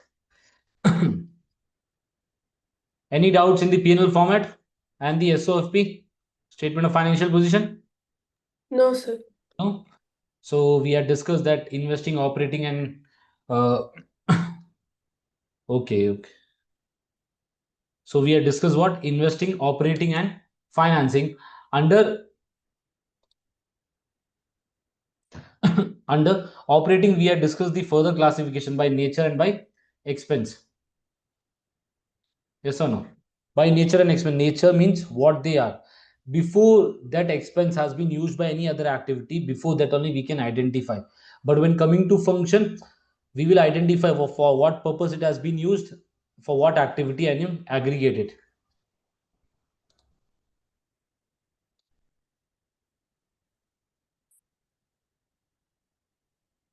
Is the screen visible? Yes, sir. Yes. Okay. Yes, sir. Now coming to the format of statement of changes in equity. Now statement of changes in equity will present what? Will present what? The movement in the equity. Movement in the equity throughout the year is presented in what?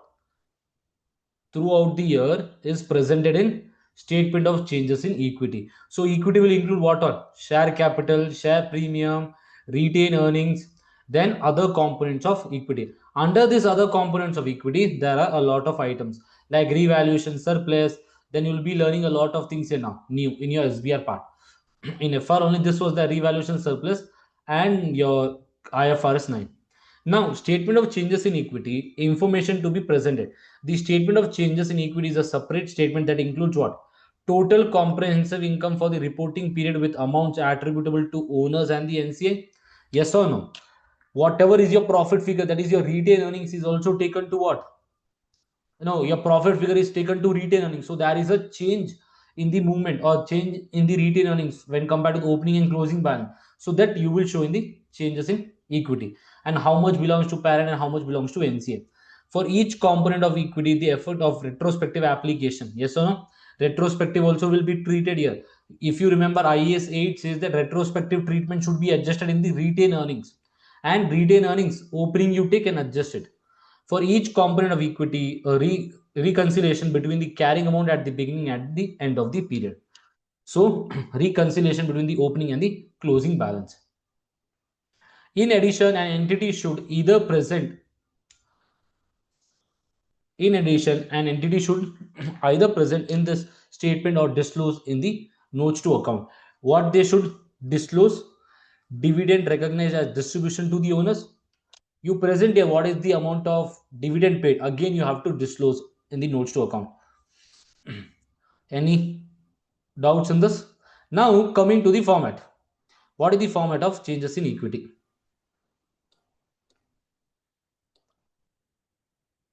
So statement of changes in equity. The first one is what? Share capital, share premium, retained earnings, cash flow hedge as per IFRS 9, then revaluation surplus as per IAS 16 and 38, then translation of foreign operations, your IAS 21, then financial asset through OCI.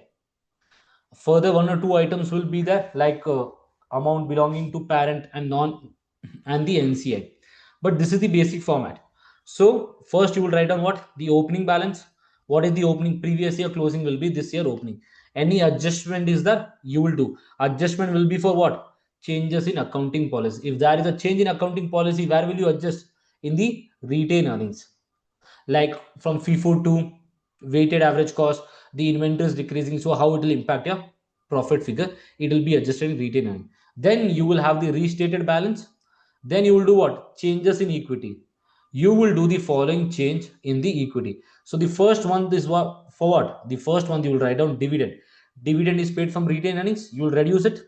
Then if new shares are issued, can I say if the company is issuing new or fresh shares, it will increase the share capital and it will increase the share premium if they are issued at premium. So you will write down everything in the total column. Then profit or loss, you will write down the profit and loss figure here in the retained earnings. Then other comprehensive income, you will allocate it.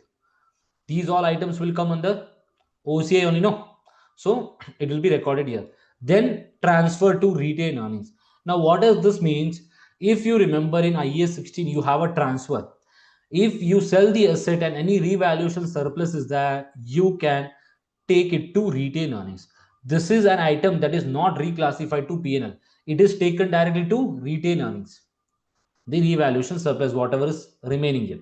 Then you will have what? The closing balance. Any doubts in the changes in equity format? Is this simple, no? Yes, sir. Yes. Okay. Then, as I've already mentioned, transfer within equity, IAS 16 and 38 allows the transfer of a revaluation surplus to retained earning when it is realized through depreciation or on disposal. There are two methods, either through disposal or either through depreciation. We'll cover this. So I hope the basic is clear of statement of changes in equity. And why do we prepare? We prepare statement of changes in equity to show the movement in the equity part, share capital, share premium, and other components of equity and retained earnings. So now statement of cash flow we will do once we start IAS 7. I'll not be doing here. Now coming to the notes. Notes means what? Notes to accounts which you prepare. A structure. What could be the structure? They have given some data. Then something about capital. Then other disclosure. Let's start with the first part. Can anyone read this notes structure part?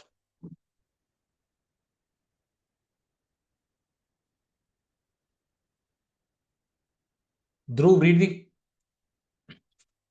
first point.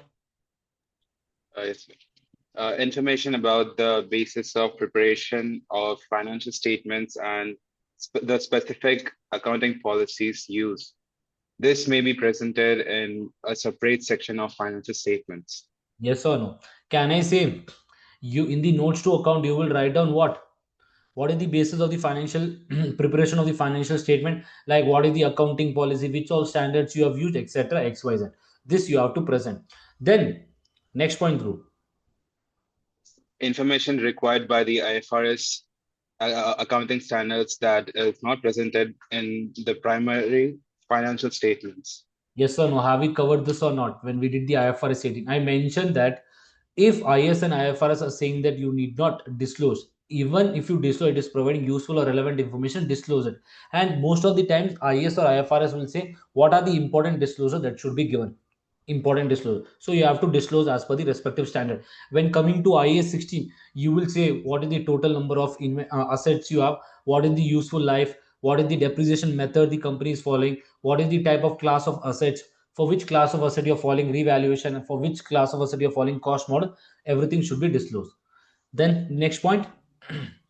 Other information that is not presented in the financial statements, but is necessary for an understanding of any of them. So I hope this is also clear. If IAS and IFRS is not providing any information, but as an accountant or as a management, you feel that it is important to disclose it as it provides useful information to the shareholders. Then next one through. Notes should be presented in a systematic manner, considering the effect on understandability and comparability of its financial statements. Then next, Cross-reference from the primary financial statements. yes or no? Can I say the notes which you prepare should be in a systematic manner? Like first you will say IAS 2, IAS 8, IAS 10, IAS 16 in a proper way. Why do we do this? So that the understandability and comparability of the information which we have given is the principles are fulfilled as per the conceptual framework. And cross reference means what? If I say you are writing PP here, you will write down note 2. In the disclosure note, if I go, I can refer in the note number 2 what all is the item that belongs to PP. So cross reference should be given so that the shareholder will be easy. If you have seen any annual report, the annual report will be for too long. Yes or no? It will be difficult for the shareholder to sit and identify by themselves. So note will be written, the page numbers will be written. You can go and see it. Then next one. If not disclosed elsewhere, the notes must be disclosed in the following information about the entity. Domicile and legal form, country of incorporation and registered office or address, or principal place of business, and if different. Yes. So what is this all? These are disclosure relating to what now? Can I say this is regarding the entity? What are the legal forms, when where it has been formed? Can I say the nature of the operations, the subsidiaries, and which is the which is it a parent or not, etc. XYZ. Is this clear? This Yes, most sir. written in notes to account, not in financial statements. The name of the mostly name of the company will be there, the principal place where it was started, the nature of the business, what is the main business activity, etc. Then coming to the capital. What is this now? Now let's pick someone else. Soham, read this capital part better.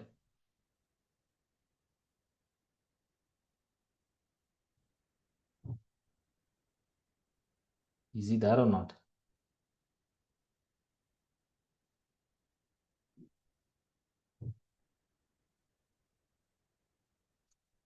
No.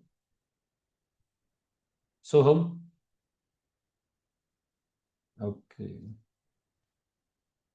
One, read Viva. Capital part.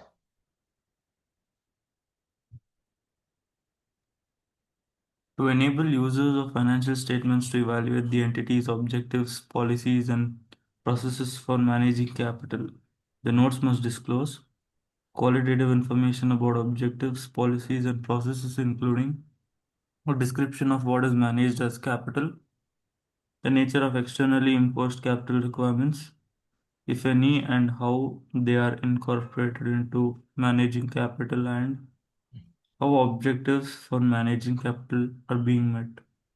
Okay, so capital means what? How can the company generate capital for its use? Either by Raising, Your equity. raising finance treasury. raising debt or from the shareholder, yes or no? Now the company have to give the disclosure saying that what is the amount they have received or raised from debt, and what is the amount they have raised from whom? The investors. And they have to describe also how they are properly managing the funds, etc. What is the percentage of fund, which part has been used where, etc. XYZ. The next point, better. Summary quantitative data about what it manages as capital. Any changes in the above from the preceding reporting period. Whether the entity complied with any externally imposed capital requirements during the reporting period. If not, the consequences of such non-compliance. Now, capital, what does this means? We have already discussed how they are raising the finance and where they are using, what is the percentage, what is the amount, etc. should be disclosed. And coming to the other point also, if the previous year the debt was 2 lakh rupees and this year it is 3 lakh, you have to mention that the debt has been increased by 1 lakh rupees. Then coming to equity, the number of shares have been additionally issued and funds has been raised. If you're not disclosing that, what could be the issues or legal action against you, you have to disclose that also. In India, if you know that if you want to list your company, you can have only 70 or 75% shareholding. The rest 20 to 30% should be given to the public. So that also, if you have, because of this reason, you have diluted your shareholding, that also you have to disclose.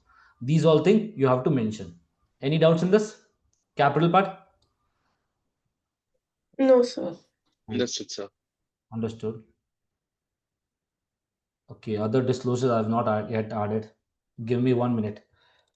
In the other disclosures, we have the topic regarding equity shares, etc. Everything.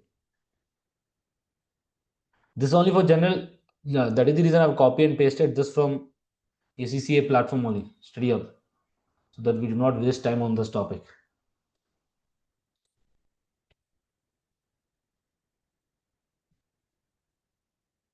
Any doubts?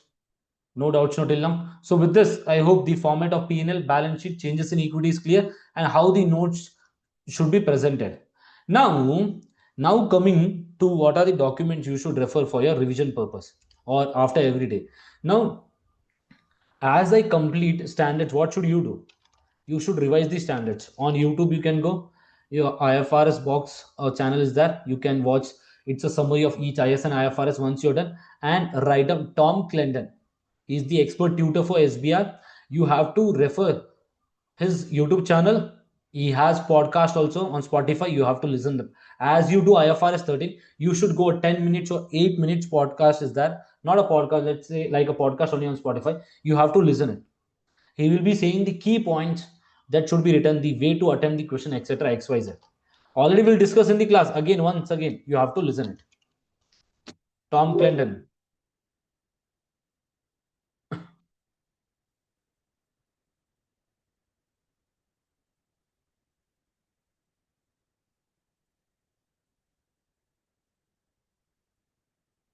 And then as we do particular standards, technical article will be there. I will be saying the technical article is that you have to do a reading once. Whatever we cover in the class, same, the content will be same in the technical article also. Okay, it is there. So now can we start with other disclosures? Yes, sir. Anyone? Let's pick now. Shamya, read ma. Other disclosures to be either presented in the statement of financial position or the statement of changes in equity or disclosed in the notes include, for each class of share capital, the number of shares authorized, the number of shares issued and fully paid, and issued but not fully paid, par value per share, or a statement that the shares have no par value, a reconciliation of the number of shares outstanding at the beginning and at the end of the reporting period, the rights, preferences, and restrictions, example on the distribution of dividends and the payment of capital, shares in the entity held by the entity or by its subsidiaries or associates, and shares reserved for issue under options and contracts for the sale of shares, including terms and amounts, and a description of the nature and purpose of each reserve within equity. Enough. So when coming to other disclosures, what are the other disclosures that is focusing on financial position changes in equity? You have just written what is the increase in share capital. You have to mention the number of shares issued, what is the par value, what is the face value, what is the premium, whether the shares are fully subscribed or not, whether the shareholders have or the investors have paid the full amount or not. You have to do a reconciliation statement showing, okay, beginning these many shares were there, closing these many shares are there, whether any right issue was done, whether any bonus issue was done, etc. XYZ. Then any reserve kept, like when coming to your share based payment, you keep a reserve. You have to specify these all things and a description of nature and the purpose of each reserve within equity. What is the nature and what is the purpose of the reserve which you're creating in equity? Like in other components of equity, you have revaluation surplus, then you have translation of foreign operations, then you have cash flow hedge issues, then in OCI other things like what is the part which you have covered already in FR is the revaluation surplus, your share based payment reserve. All this you have to disclose. What is the nature and what is the purpose of this item in the equity part. Then next one, ma.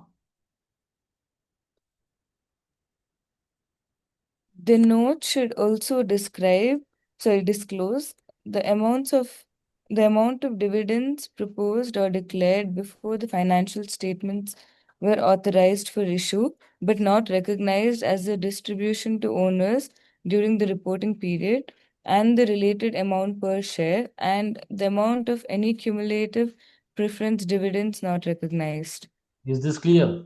You have to disclose what is the dividend that has been proposed or declared during the year, and what is the dividend per share.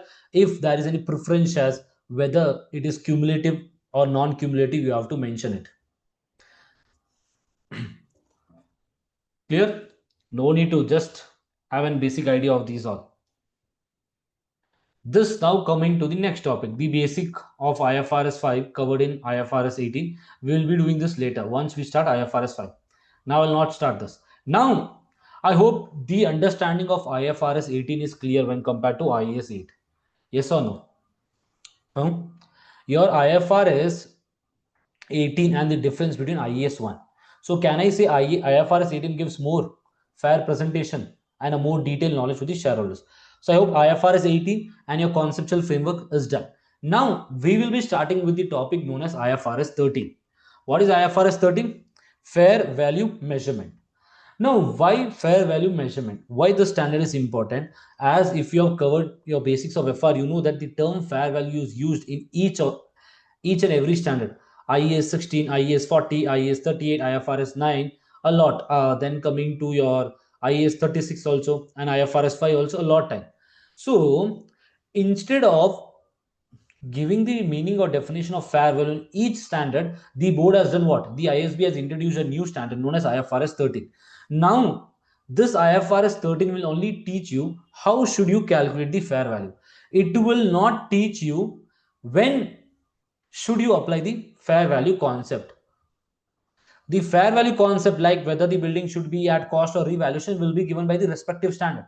IFRS 13 will only give the guidance how should you calculate the fair value. It will not say when fair value should be applied. When fair value should be applied, it will be given by the respective standard. Is this point clear? Why this standard came into picture? Because each and every standard has the term fair value. Instead of giving the explanation of fair value in each of the particular standard, they have introduced a new standard known as IFRS 30 for the calculation of fair value. Now, what does fair value means from your general understanding? What do you mean by fair value? It's a market price of something to sell or buy between individuals in an orderly transaction. Okay, you have covered this. So now one question to you. Dhruv mentioned that fair value is what?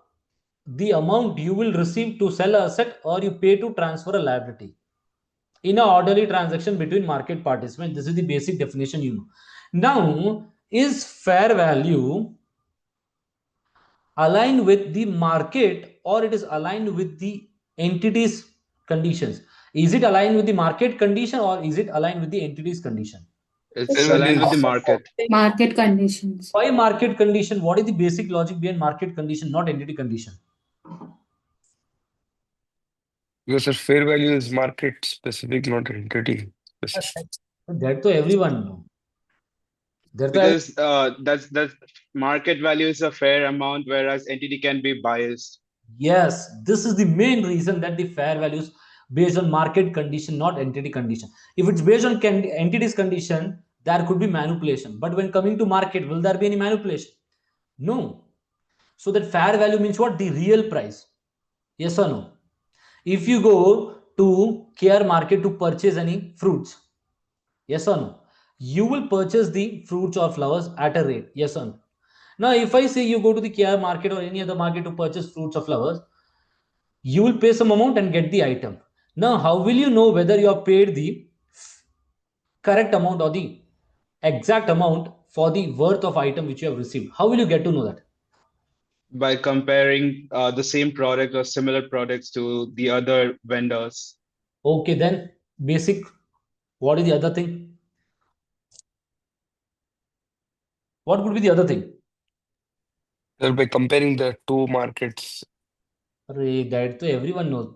Now, if I say I have this writing pencil on the pad, if I say this I am selling to Syed for $10,000, will he pay me 10,000? Will Syed pay me $10,000? No, sir. I'll No, compare with You will compare with, other dealers or some. yeah. Why? What is the basic? Can I say is it worth? yes, yes? So we need to check whatever we are paying, is it worth for that? Do we have the value for that? So when will you get to know that the amount which you have paid is the worth you're getting? Benefit out of it? Now let me take, you have paid the classes fees. We are learning SBR and you're giving the exam in SBR 2025 attempt. Now, when will you get to know the worth of those classes? If I pass the exam? Yes or no? Pass the exam and you have the knowledge. Yes or no? Now, if I say the same condition, if I'm selling you something and you're paying me $10,000, without knowledge, you can pay me 10,000. If I'm selling a $10 of item to you for $100 and you're paying me $100, that means you do not have the understanding or the knowledge regarding that item. Yes or no? You will not have a proper knowledge. That is the reason you're paying $100. So what is the word we say in the market when you go? If you purchase any item for $10, 10 rupees is the cost and you purchase for 100, what will your relatives say? What will your friends say, etc.? कोई तो लूट लिया तेरे को नहीं ना. They'll say that only, no, यार टोपी ಹಾಕ್ಬಿಟ್ಟಿದ್ದಾರೆ ಇವನಿಗೆ. Simple. So in the sense, will you say this is a fair value? No, this is not a fair value. To be fair value, a person should have the knowledge about that. Is this point clear? The first important point. Yes, sir. Yes, sir. Now, chalo.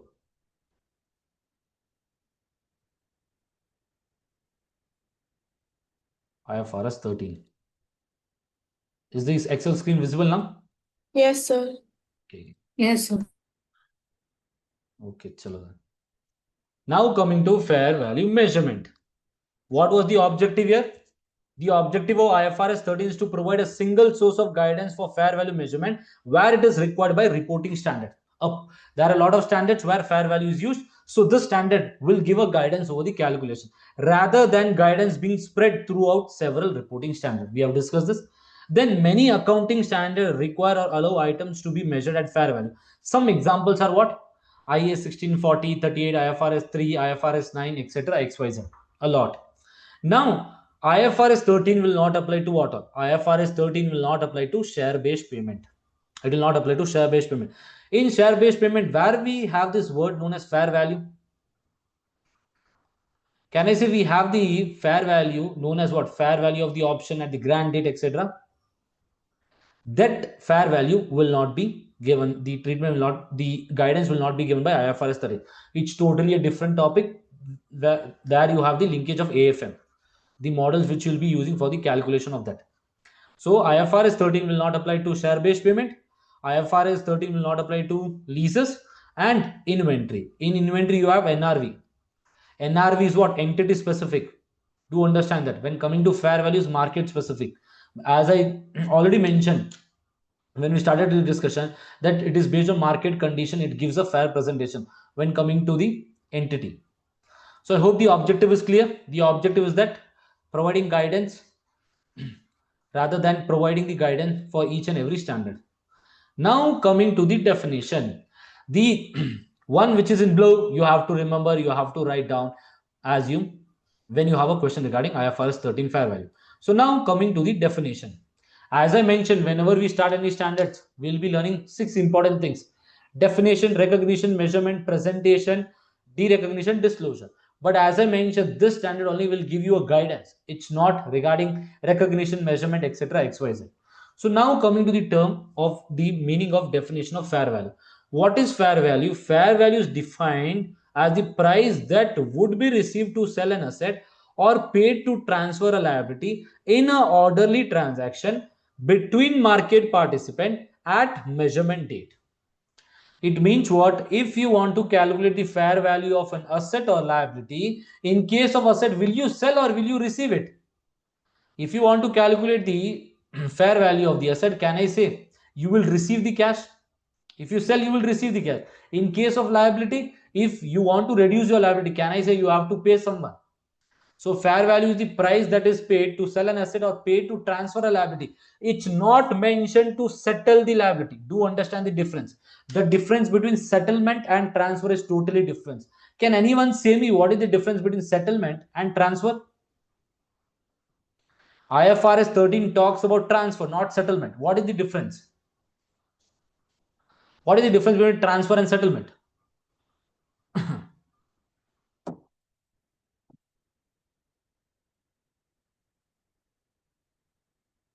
Let's take company A is there. Company A and I am investor A and investor B. Company A has issued me bonds. If company A has issued me bonds, can I say for the company it is what here now? Liability, and for me it is an asset? Yes or no? Now, this liability, if these bonds are cancelled by the company, if the company has paid me, the amount and the bonds have been cancelled, then it is known as settlement. In this case, now are the bonds into existence? No, the bonds are not into existence in case of settlement. But in case of transfer, it is what? Company A needs today fund. So company A is transferring this to someone else. So here in case of transfer, will the bond still be existed? Yes, the bonds are still existed. Is this clear, the difference between settlement and transfer? Yes, sir. Yes, sir. Yes. So I hope this is clear. Price. Now, what does price means? We will come to that. How should we calculate the price? We will be coming to that. I hope this is clear in case of asset and liability. If I say today I have a liability of $10,000, I say someone take my liability. Now, if I say Soham or Sayyid to take my liability of 5 lakh rupees, I have to pay 5 lakh rupees to Sinchana. Then I say Soham that after 2 years you should pay to Sinchana. Now Soham is saying that after 2 years I have to pay 5 lakhs. Yes, for sure. But will Soham also pay me 5 lakhs only? No, he will pay me a lower amount so that he could have an income. The lower amount which he paid is the price here, or the amount that is paid to transfer a liability in an orderly transaction between the market participant at the measurement date. Now, what does orderly transaction means? Orderly transaction means what? It's Not like an forced. intent to sell. Not forced means what? The transaction which you are doing, I am planning to sell an asset, it should not be a forced sale. If I want to calculate the fair value of an machinery today, when I see in the market some person is selling the same machinery at this price, but that person or the individual is selling this machine because he needs fund in his business, he has to pay the bank loan, he has to repay the bank loan.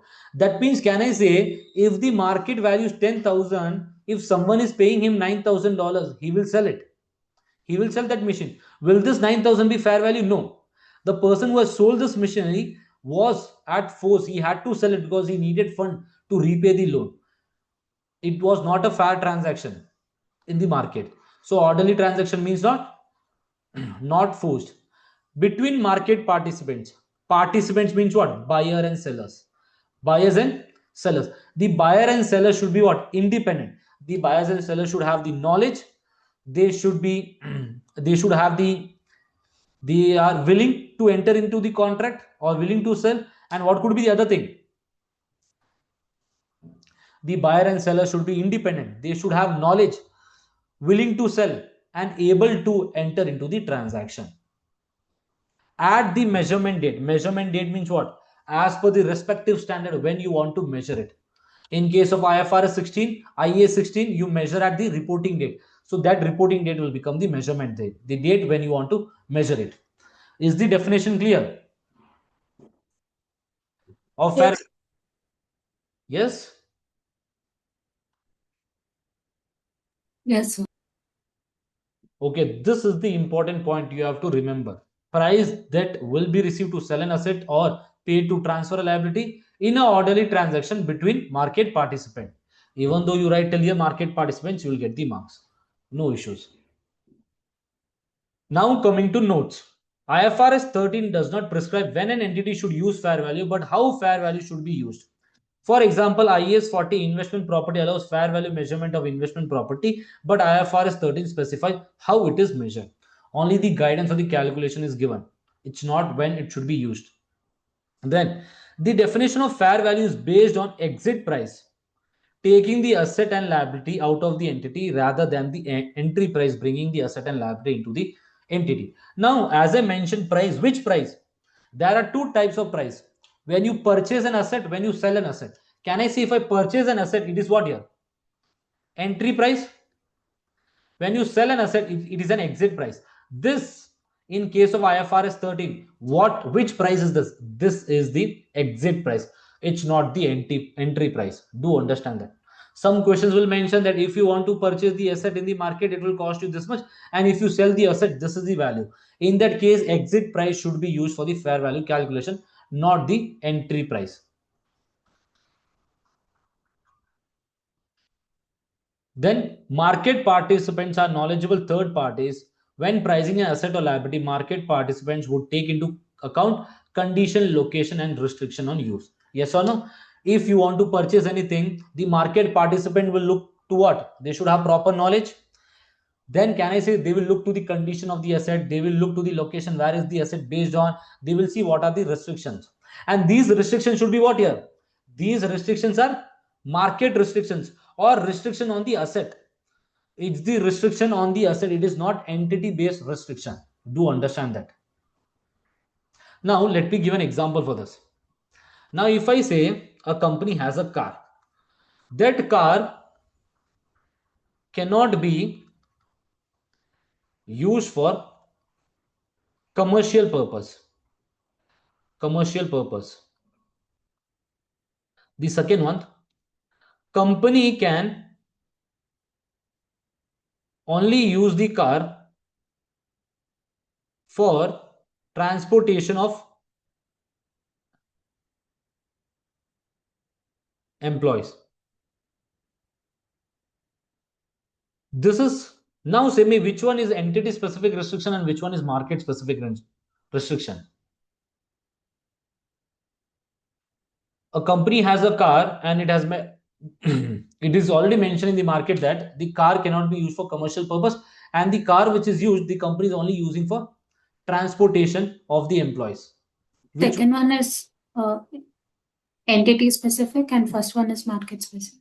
Is this clear? Market specific condition and entity specific condition. Any doubts in this?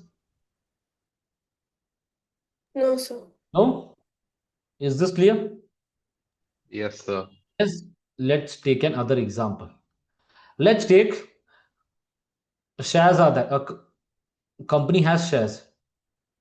Now, the company can't sell the shares. Company cannot sell the shares because these shares are given as security for the bank loan. Security for the bank loan. And the other part is that the second condition is that shares cannot be sold through demat account. Say me which one is market condition, which is entity specific condition. Now you want to calculate the fair value of the share. Which one is entity specific, which one is market specific? Same restriction.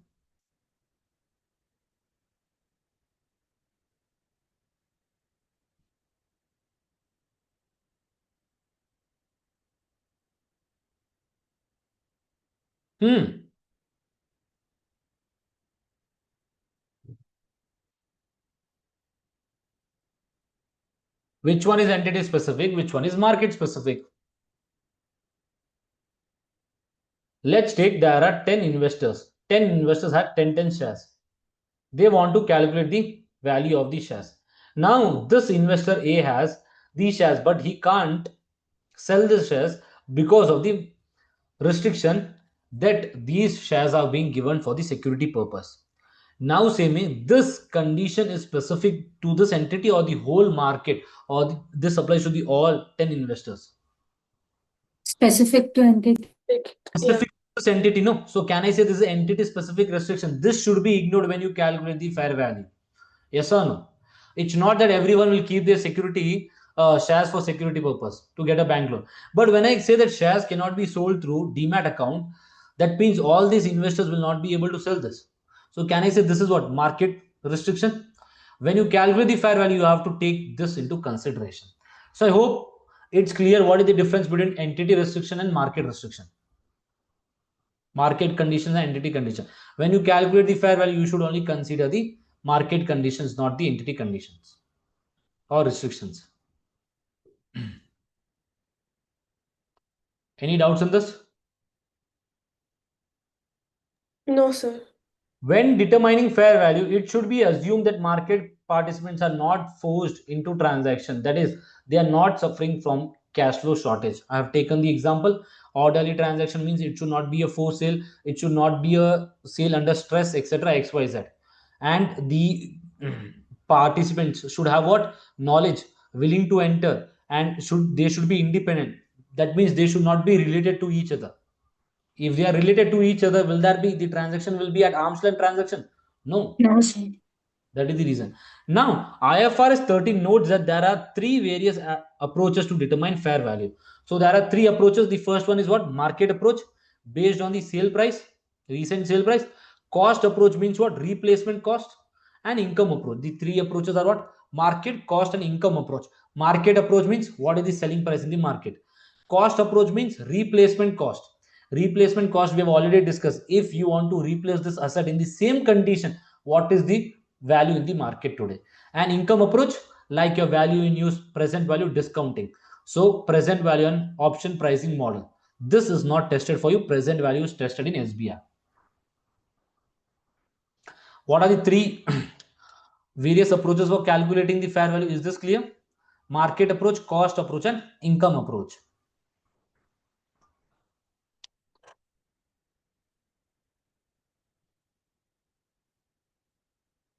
What is important till now?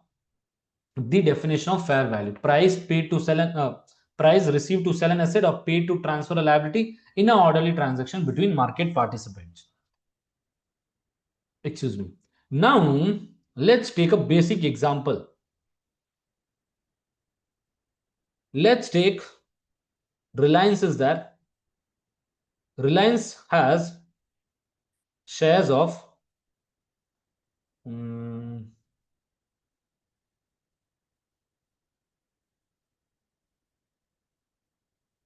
Tata company.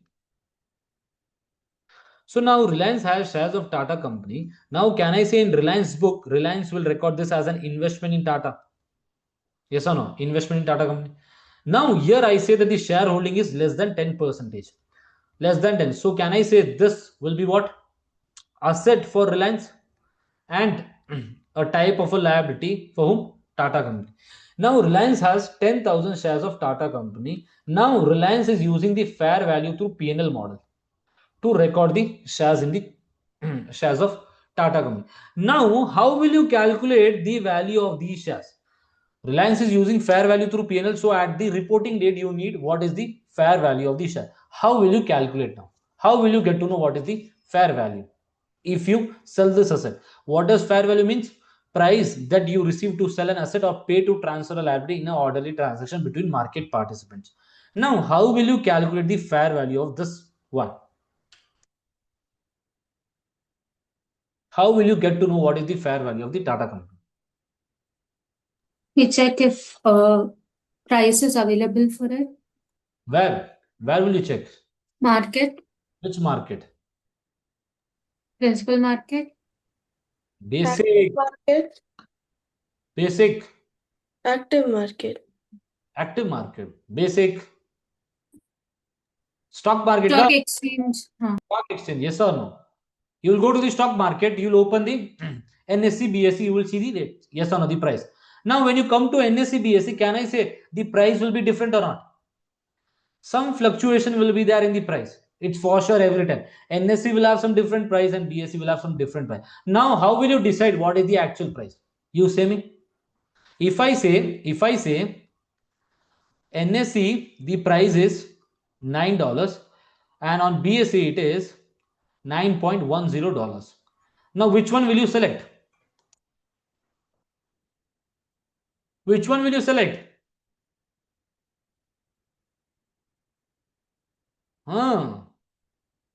Sir, could you repeat that? I say that the shares of Tata Group is listed on NSE and BSE. On NSE, it is listed at $9, and on BSE, it is trading at 9.10. Which fair value you will use? BSc. BSE. What about others? One is saying BSE.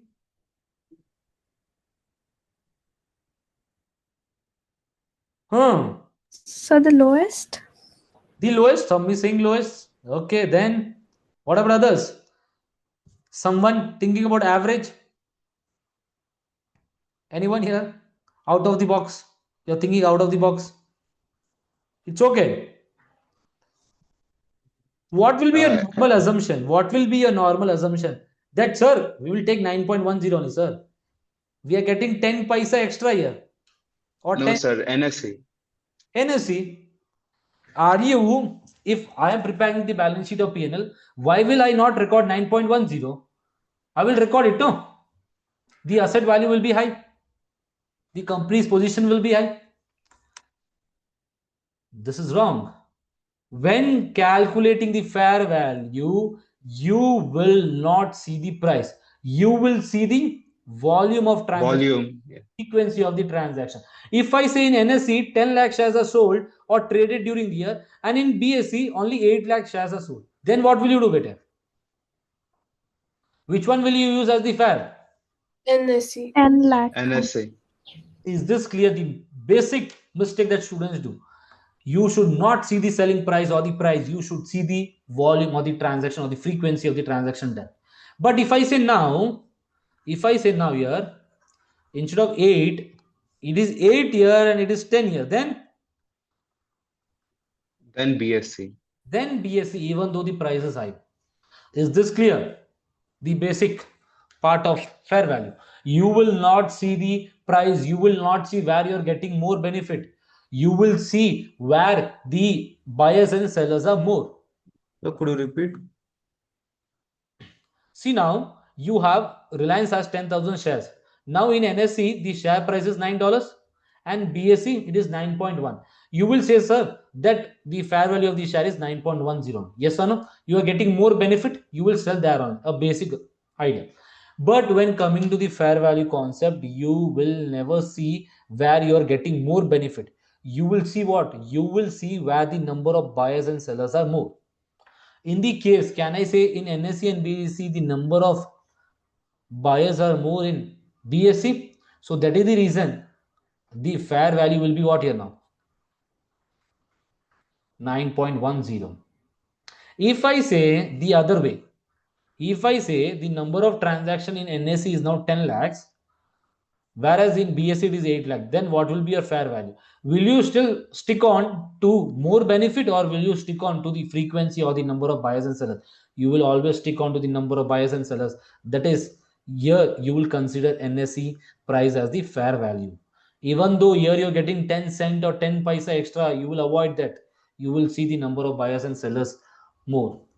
In which market the buyers and sellers are more. Is this clear, Vihan? The basic? Yes, sir. Yes.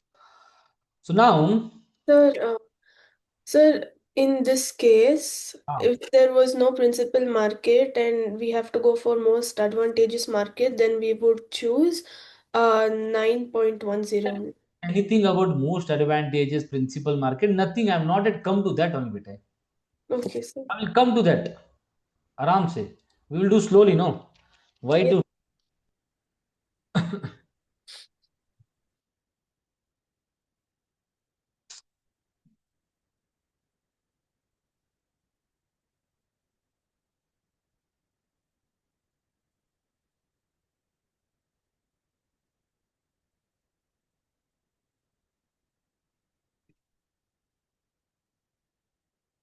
Is the one node visible? No, sir.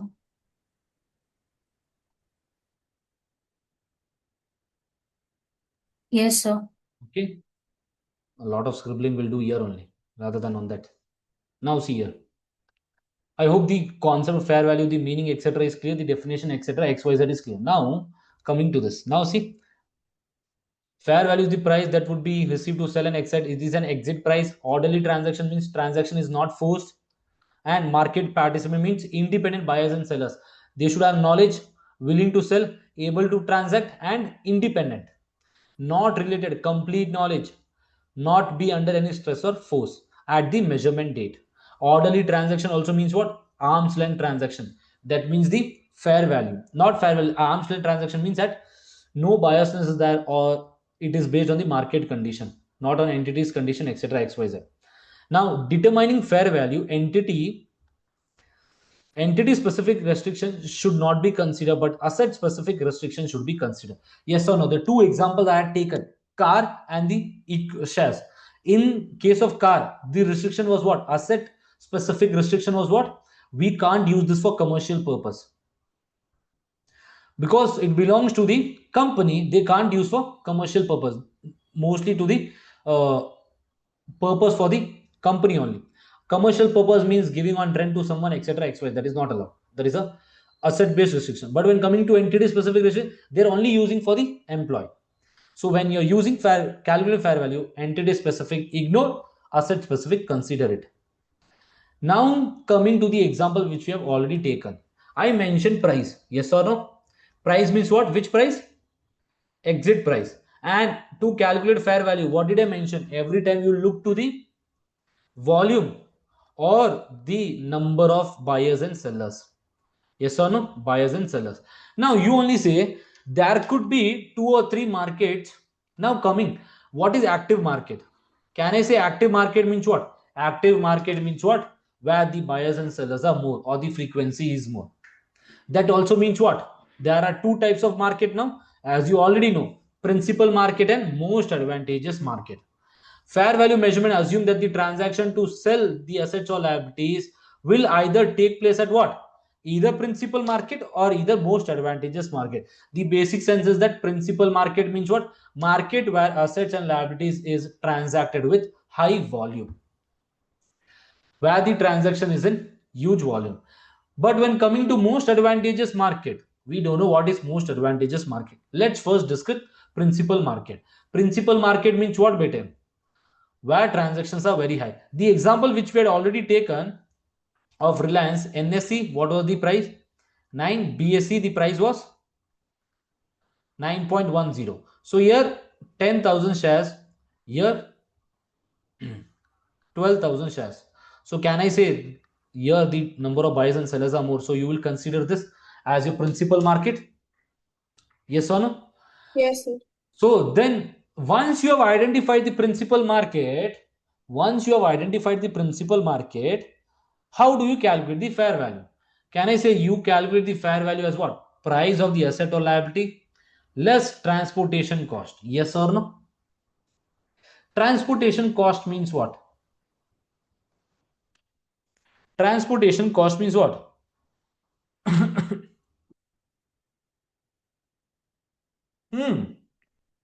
Expense that would be incurred to change it like from one particular location to Another location.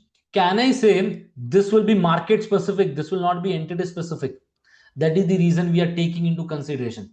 Transport, that is, this is your office and the market is there. You have to take the asset from here to that market. Can I say this is based on the market, not based on the entity? The entity can't manipulate here. So fair value, what is the formula for fair value? Price of the asset or liability, that is the market price, quoted price minus transportation cost. Is this basic clear in case of principal market? Yes. sir. Now if I say sometimes principal market is not available, you are not able to identify the principal market. There are a lot of markets where the number of volume of the buyers and customers are in huge. Then what will you do?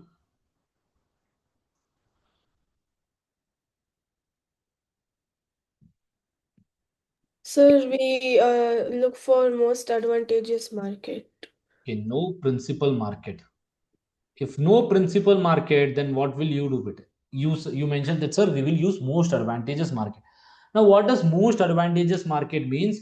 Most advantageous market means the market where the amount which you receive by selling an asset is maximized and the amount which you pay to transfer the liability is minimized. After considering what? After considering transportation and transaction cost. How will you identify whether the following market is most advantageous to me, where I'm getting the most benefit after taking into consideration the transaction and transportation cost? Then only you will get to know which is the market which is most advantageous. Once you identify the most advantageous market, then what will you do? Once you identify the market which is most advantageous, then what will you do? You will calculate the fair value. So step one is what? Identify MAM, most advantageous market from different market. A, B, C, D, E, F markets will be given. You have to identify which market is most advantageous one. How? By using this formula. Price of the asset liability will be given minus transaction cost less transportation cost. You will get the value. Then let's take year it is coming 8, year 10, year 7, year 9. Which one will you select here? Which market? A, B, C, D. Which one will you select? Which one is most advantageous here? After the calculation, the market B is the most advantageous market after the calculation. So can I say now market B is the most advantageous market? So what will you do? You will take the price of the asset and you will only reduce the transportation cost. You will not consider the transaction cost. Transaction cost is entity specific. Transaction cost means you want to sell the asset. So if you want to sell the asset, what is the cost? Like paying the brokerage, the commission, etc. Yes or no? If I say a broker is very familiar with you, can I say instead of taking 10%, he will take 5% only from you? If you're regularly dealing with him, and if you're dealing for the first time, instead of taking 10%, he'll take 15%, or it depends upon you also how much you pay to the broker. So it's based on the entity, it's not based on the asset. So that is the reason when we calculate the fair value in the most advantageous market, you will not consider the transaction cost, you will only consider the transportation cost. Is the concept of two markets clear? Yes, sir. Yes. Yes, sir. Transaction cost is entity specific, while transportation cost should be determined, and it is different from market to market. Yes or no? If you want to take your asset from here to Delhi and from here to Kerala, it is totally different. The cost which you have, so it is market specific. Any doubts on this? Now the example which we have taken for Reliance share price, now you have to calculate. Here I have given the principal market. What is the principal market here? BSE. Now what is the fair value? Now say me, what is the fair value of this? What is the fair value of this? Can I say the fair value of the Reliance share price is 9.10? Will there be any transportation cost? No cost will be there for transportation. It's online. You can sell the shares online. Will there be any transportation cost? No transportation cost.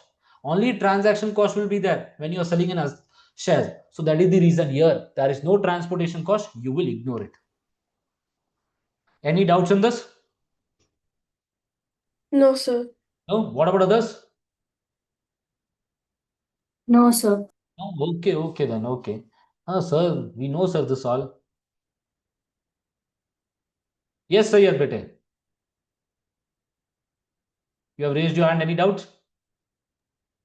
Sir, can you explain the most advantageous market one more time? Yes. See, when will we use most advantageous market? If we are not able to identify the principal market. If you don't know which is the principal market, then can I say you have a lot of markets with you? Let's take Indian market, China market, US, Europe, etc. You have a lot of market. Now, how will you identify which market is best for you? Where will you get the fair? Can I say you're not able to identify the principal market? So that is the reason you have a lot of markets. Out of that, you should decide or not which market you should use for the fair value calculation. In that, what will you consider the most advantageous market where you will get more benefit? If I say the benefit in India is 100 and the benefit in China is 80, in US it is 60, in Europe it is 30. So can I say the most advantageous market for me is India only? When you calculate the most advantageous market, what will you consider? You will consider the price of the asset, less transportation cost, less transaction cost. You will get the net amount that you will receive or you have to pay. So that means for each market, you will do this calculation. Step one, you will do for each market so that you identify which market is the most advantageous. After that, you will select the market, then you will calculate the fair value. In calculation of fair value, what will you do? Only the price of asset minus transportation cost. You will not reduce the transaction cost. This is mostly a practical concept, fair value. So I've given the example of Reliance. Now we'll do 2 or 3 questions. Everything will be clear. Sayed, is this clear? When should we use principal most advantageous market? Yes, sir. This attempt Right. came regarding most advantageous market. It was very, very, very simple. They had given 3 markets. You had to identify, you had to calculate the fair value. One of my student has done what? Instead of doing step 1 and step 2 calculating the fair value, they have done this step 1 and directly written that this market is, and this is the fair value. They have identified the most advantageous market, and whatever is the amount they have got in the step 1, they have written that this is the fair value. If you do this mistake, 1 or 2 marks gone. Blender, do not do this mistake. Okay? Any doubts in this? In the basic part which we have done now? No? Okay, chalo then. I will give questions here only. Chalo. Some question will do on Excel, some will do here.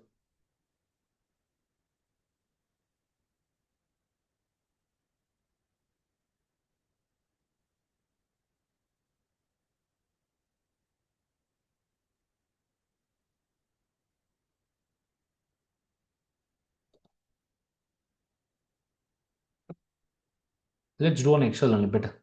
Let's type it. Is the Excel sheet visible? Yes, sir. Yes. How to answer? IFRS 13 questions that relates to what? Fair value.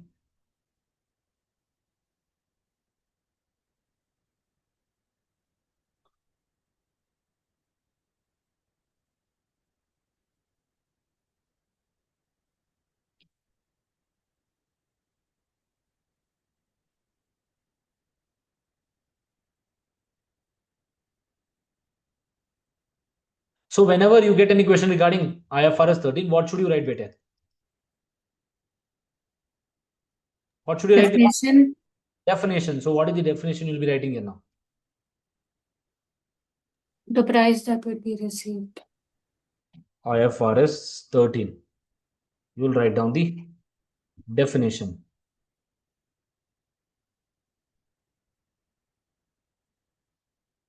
Copy and I'll paste so that we'll save time.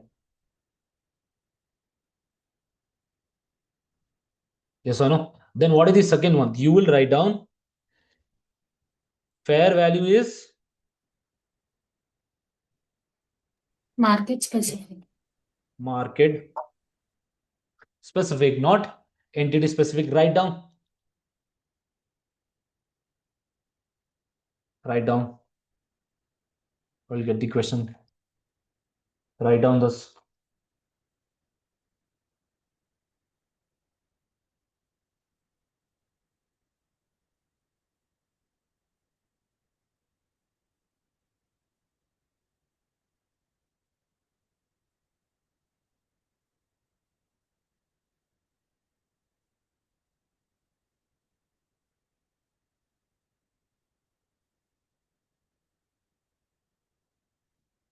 After this, what will you write down? What is the important point? Next one. Can I say then you will write down the principal market? What is principal market? Then what is the other point you have to remember? In case of principal market, how do we calculate fair value? Most number of participants or transactions or activity. That definition you have to write down, and you should write down the formula also. Then if the question is regarding most advantageous market, you have to write down the definition of most advantageous market, and you have to use the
Done writing? What are the important points in this chapter you have to remember? Yes, sir. Yes, sir.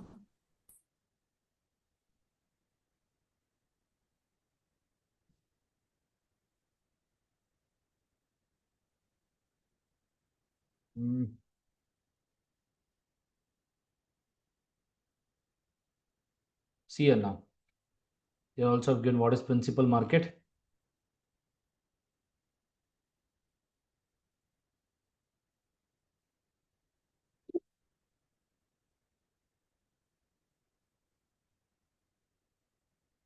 Now, chalo do this question. You can see the question. Do for A part, type and send me. Chat box. It's easy.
Do for A part, write down what does fair value means. Then write down its market specific, not entity specific. Then write down what does principal market means. In case of principal market, how do we calculate the fair value? Write down the formula, calculate for the A part.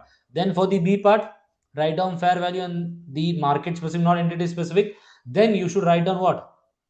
You should mention that here the principal market is not available, so we'll be using the most advantageous market. The first step is that we identify the most advantageous market out of market A and market B. To identify most advantageous market, the formula is this: calculate and then calculate the fair value. Do chalo.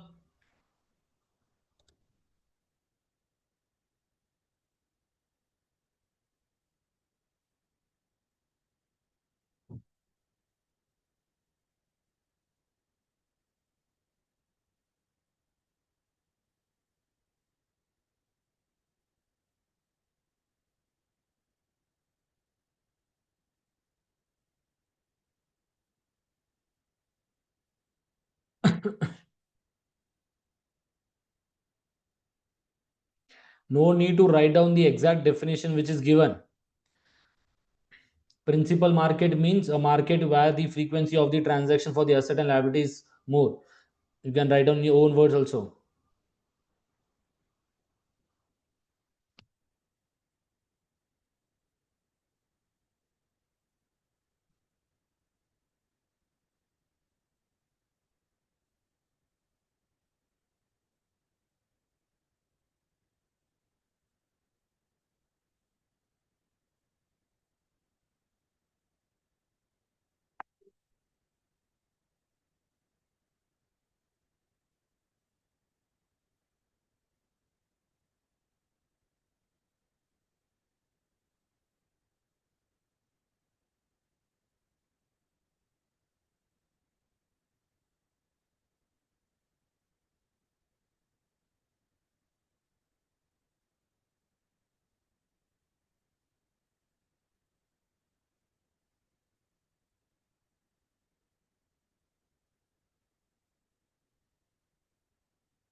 Done with the first one?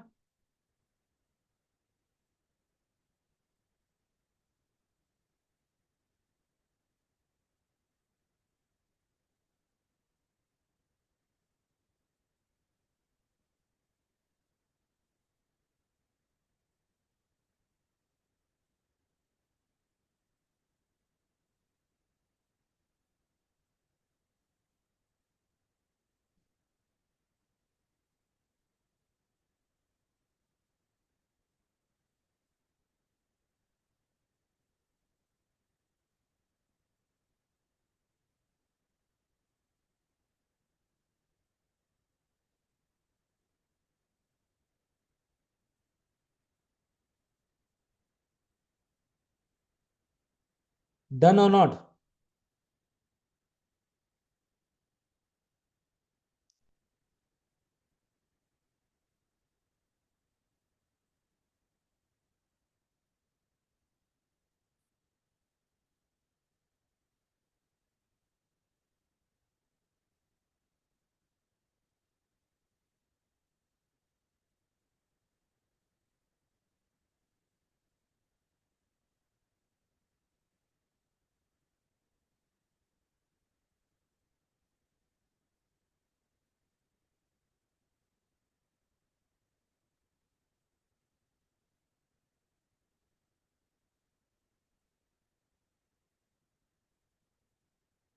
I've written the first one. Then I've written first I've written the definition. Then what will I write down? Fair value is market specific, not entity specific. Can I say in this case the principal market is defined?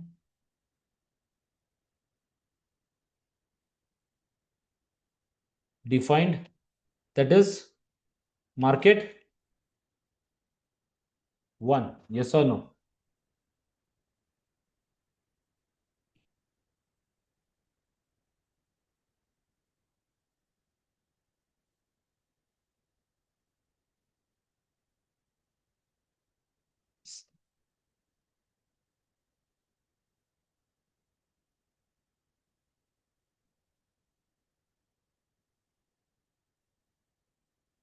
Done or not? So fair value is what? Market price minus transportation cost.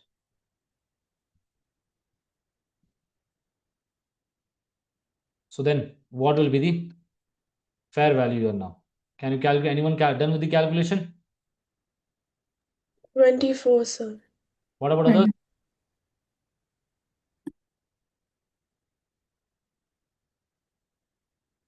So that is 26 minus transportation cost is. So can I say this is on 26 minus 2. Is this clear? Any doubts in the part 1? No, sir. So what is the B part answer? No principal market can be identified. Then what will you do? Step 1 and step 2. Step 1 and step 2, you will identify most advantageous market. Which is the most advantageous market here? It's that. Market. Yes? Second market. Market? Market 2. 2. So then what will be the fair value? 23. 23. So again I will copy this. I will paste here and I will write down here the principal market is not identified.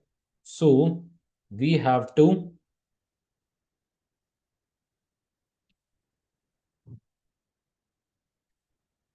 identify the most market. Yes or no? Then what is most advantageous market?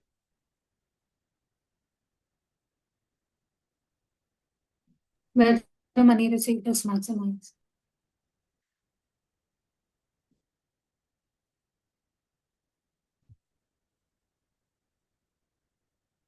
Yes or no? Most advantageous market is a market where which maximizes the amount which we receive from the asset or minimizes the amount which we pay. So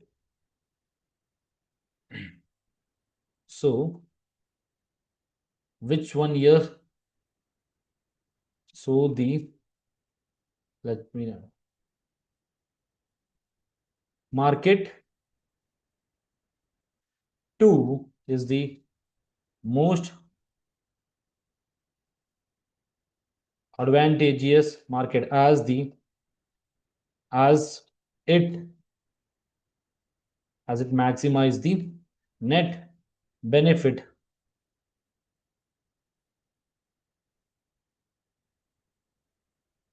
maximizes the net benefit which we receive. Any doubts on this? So now, the fair value will be what?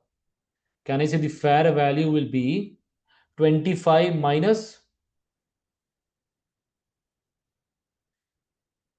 25 minus what? 2, sir.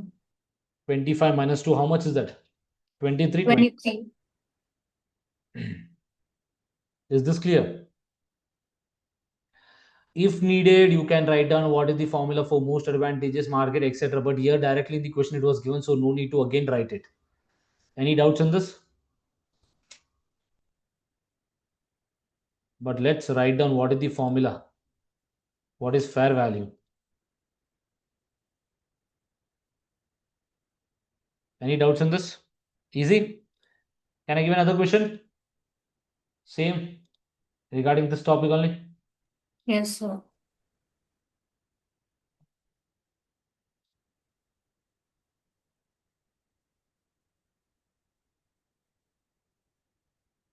Now, one more point I want to discuss with you. Now, when you see the volume of transaction, will you see the volume of transaction as per the market or as per the entity?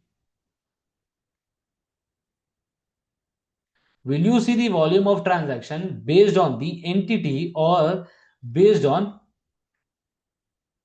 the market? Market, right? Huh? Market. Yes, you have to say market one.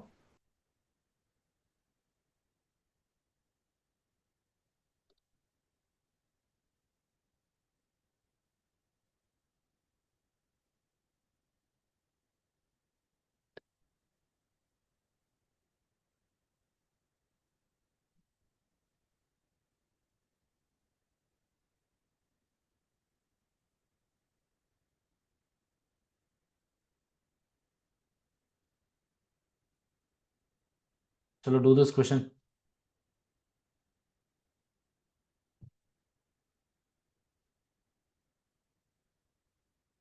It's basic question, huh?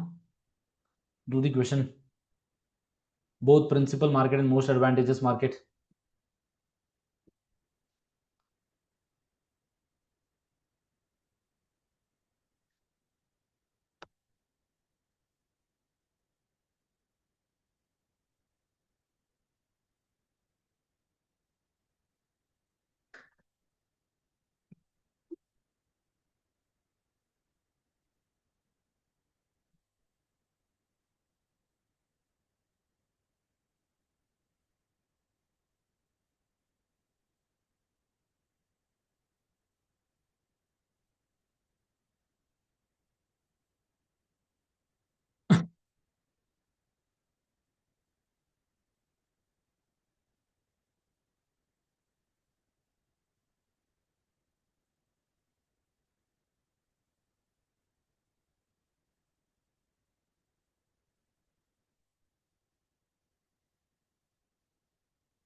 So here they have not mentioned which is the principal market.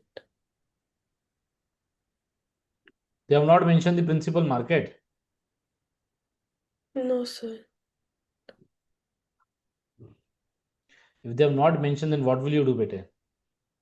Most advantageous market. Simple. Okay.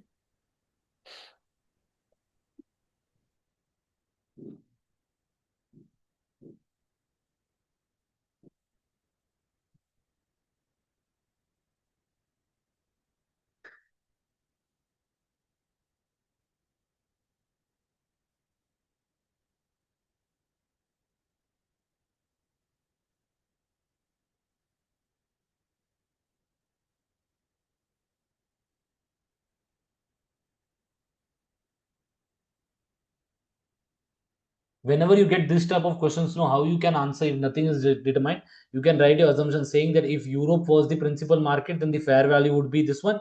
If Asia was the principal market, this would have been the fair value. If you are not able to identify either Europe or Asia market is principal, then we will shift to the most advantageous market. You can write this way also your answer. Yes, no, they have mentioned discuss. Yes or no? Discuss the measurement of fair value. Referring to principal market and most advantageous market. So you can write down this way also. It's not that a perfect answer will be there. Yes, sir. Okay.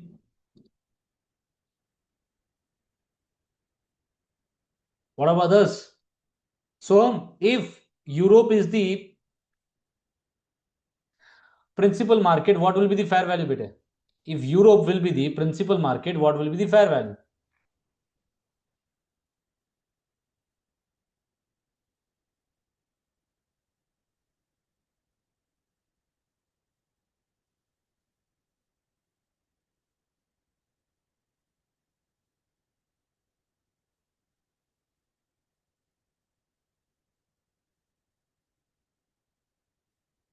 So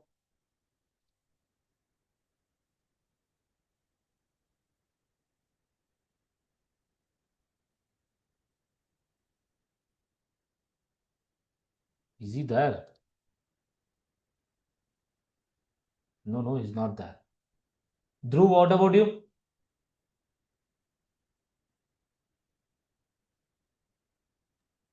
Yes, sir. Could you repeat it once? I am saying that if Europe was the principal market, what will be the fair value? Just a minute.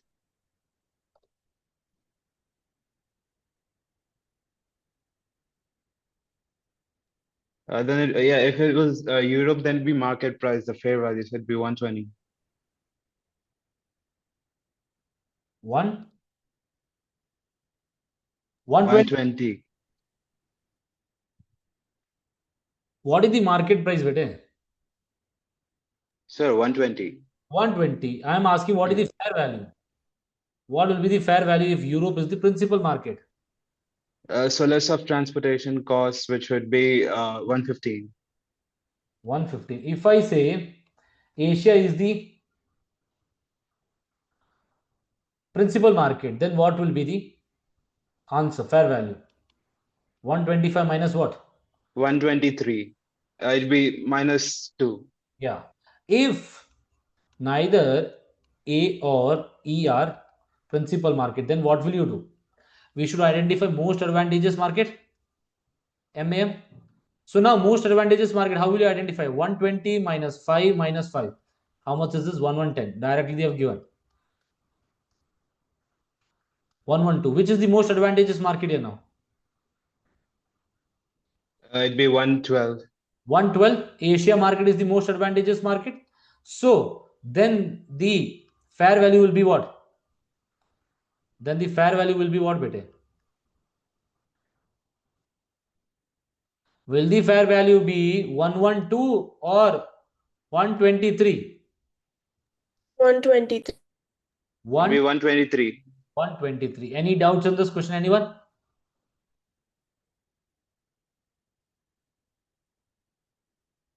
Any doubts, anyone? Yajjas, Samya, Dhruv? Sir, we know this, sir. Already done in college. Yes or no? Slowly, I'll break your confidence. I know that.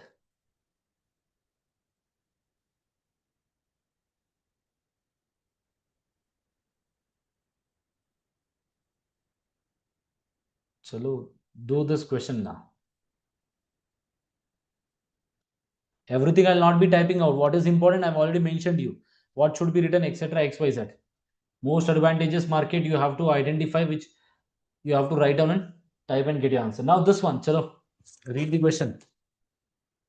This type of question came in your exam. Pranat, you have, yes, good. You have typed it. For this, no need to type. You type one or two answers, the homework question which I'll be sending, type those. But here, let's focus on building the concept more. And what is to be typed, etc. Not, I will be showing you.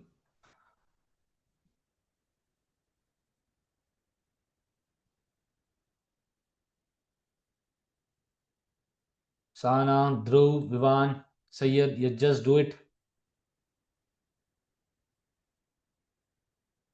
I thought that I'll complete today IFRS 13. Still two topics are pending out of that. We'll do this question and we'll do one more topic and wind up the session.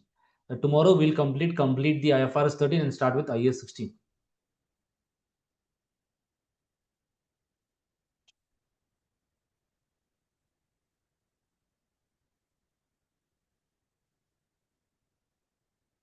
See, my focus will be to do a lot of sums and type less. If I type, then I'll do 2 or 3 questions. Instead of that, I'll type 1 or 2 questions. We'll do 6 to 7 questions. So it will be better. Anyone? Sir, this is kind of different. Can you tell like the format for this? It is different. Have they given you markets? How many markets they have given you? 3 markets. 3 markets. Which one? UP, Punjab, Orissa. Yes or no? Now you have to calculate the fair value of what? Here the question is regarding, I remember, agriculture business and vehicle. Yes, motor. Now you say me you have to calculate the fair value of this. How will you calculate then? You have to calculate the fair value of the vehicle that in India you are operating and you are selling in UP, Punjab, Orissa. You have to calculate the fair value of the vehicle. How will you calculate? So this volume is market only, no, not entity, right? I don't know. You have to decide and say me. I also mentioned before giving this question, I mentioned what should you do, what you should not do. Sir, so Punjab will consider. As what, bete? The Punjab can be the principal. Now, first one. This is question regarding IFRS 13. Yes. Is this calculation of fair value? Yes. Now, in fair value, what should you calculate? What should you choose? Principal market or most advantageous market? Now, here in this question, are you able to identify principal market here? Yes, sir. Yes. Total volume is given. Here, okay, it is 10,000 in UP and here it is 935. Which one will you use now? 935.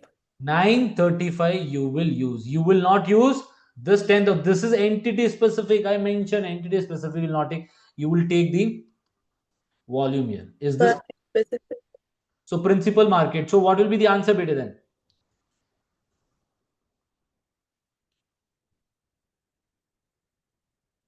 What will be the answer then? What will be the fair value?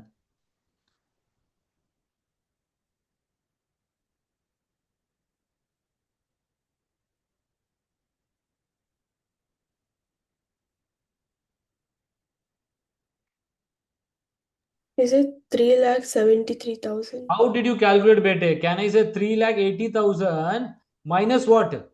Minus 7,000. Minus 7,000. Yes or no? Yes. So this is 373. Yes or no? But what is the company doing? Isha Limited wishes to value the vehicle at 391 per vehicle, as these are the highest net proceed per vehicle. 4 lakh. Okay, they have taken 4 lakh minus 5,000 and minus 4,000. Can I say this is wrong? Yes or no? Yes, sir. Yes, sir. Here they have considered the entity's condition. They have not considered the market condition. Yes or no? So you have to consider the market condition, and if you consider the market condition, the volume of vehicles sold in Punjab is high when compared to the other state. So the principal market will be Punjab. So can I say the treatment which is done by the company is wrong or not? You have Yes. to become simple. The treatment is wrong. We have to look to the market condition. Based on the market condition, this are the values of goods, or this is the number of goods which has been sold, etc. XYZ. Any doubts here now? No, sir. Now, is this clear? Yes, sir. What about others? One question is the Skype or some Yes, sir. Yes, sir. paper same. Yes. Okay. So I hope this is clear. कोई issue नहीं है question में. This is from CA book, huh? Your ICAI.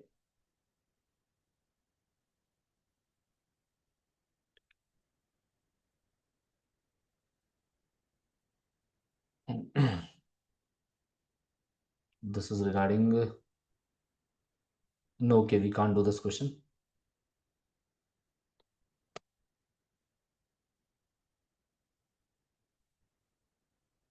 We can't do this question also. Chalo, no issues. Is this clear? What does fair value means, etc.? What does price means? Price means what? Exit price rather than entry price. This amount would have been received for asset in a principal market or most advantageous market. When will you use most advantageous? When there is no principal market. Fair value can be price that is directly observable or a price that is estimated using a valuation technique. So fair value can be a price that is directly observable. Now, what does the term directly observable means? We will discuss this tomorrow. You have the level of hierarchy, level 1, level 2, level 3, that we will discuss. When you want to calculate the price, what is the input you should take to calculate the price, we will be learning. It's not for the calculation of fair value, it's for considering the price here. Which price or what is the input you will take to calculate the fair value, that we will be covering. Or valuation technique. Fair value includes transportation cost but does not include transaction cost. Fair value is not adjusted for transportation cost, as these costs are not characteristics of specific asset or liability. Any transaction costs are treated in accordance with other standards and generally expensed as income. This transaction cost will be covered in specific standard. As you have seen, IAS 36, impairment, or IFRS 5, fair value less cost to sell, you will deal there only. In respective standard will be covering. So again, I mentioned this. Now see here, when determining fair value, entity specific restriction should be ignored, covered.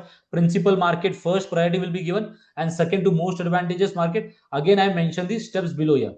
And what all is included in transaction cost here? Transaction cost includes what? Commission and brokerage, auctioneer fees, fees paid to regulatory authorities, taxes and duties. Transaction cost will exclude what? Income tax and finance cost. Your transaction cost will not include income tax and finance cost. Again, we'll cover this in IAS 36 once we do. So I hope the concept of principal market and most advantageous market is clear here. Yes? Yes, sir. So now the above part which we have done was the fair value calculation for what? The above one which we have done, it was regarding financial asset. Now coming to a specific topic under IFRS 13 which has been defined. When coming to non-financial asset. Now what the question comes, what does financial asset means? Anyone? What does financial asset means? Any idea? No idea. What does financial asset means? Sir, no idea, sir. Now coming to the term financial asset, this will cover where?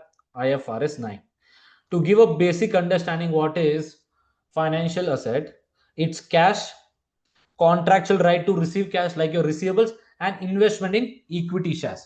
So these are all what? Financial assets. Financial assets are what? Cash, equity shares, right to receive cash, and any other financial asset. This.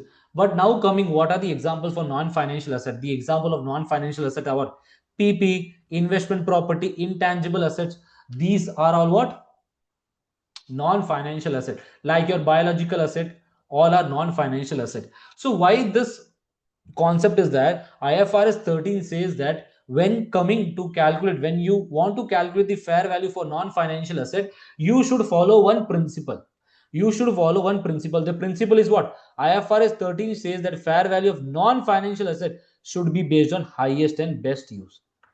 It should be based on what? Highest and best use. Today I say that I have a land. How will you calculate the fair value of this land? This land is what? Non-financial asset. A land is a non-financial asset. Now you have to consider the highest and best use of this. Can I say on this land I can build a factory, I can do agriculture, I can build a commercial property, I can build a residential property? Can I say I can do a lot of things? I can construct a stadium, etc., xyz, and many things I can do. Can I say when I calculate the fair value, you have to consider the multiple options, and which option will give you the most benefit, that will be considered for the fair value calculation. If I say I will construct here a residential property, commercial property, agriculture, and factory. So here the value will be 2 CR, 3 CR, 2.5 CR, and 4 CR. Which one will you consider as the fair value? Which one will you consider the fair value? Highest and best use. Which one is this? Factory.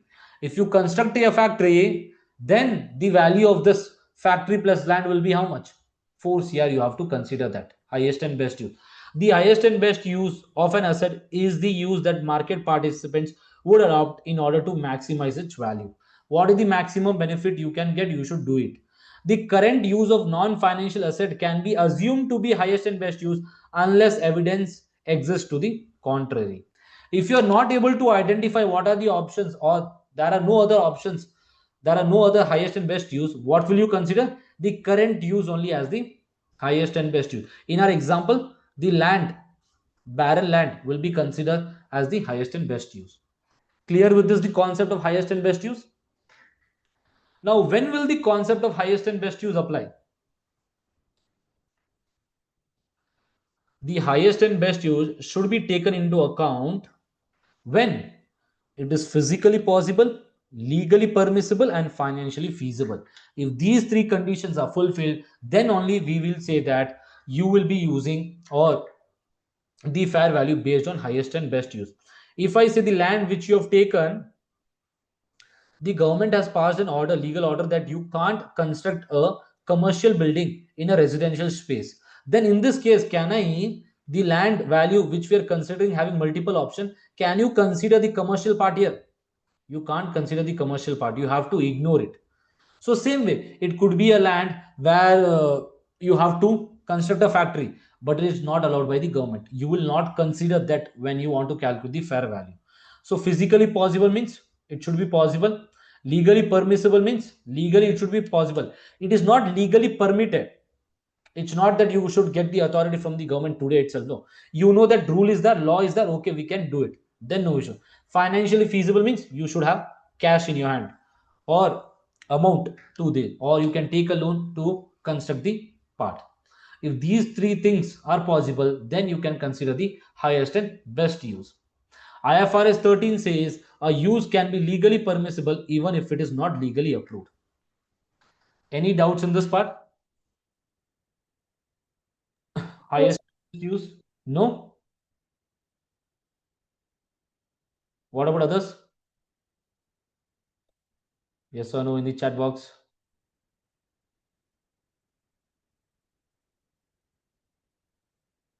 Okay. So highest and best use for non-current asset, we will consider the highest and best use. Highest and best use is applicable when it is physically possible, legally permissible, and financially feasible. Can we do a question now? A last question for the day. Yes, sir.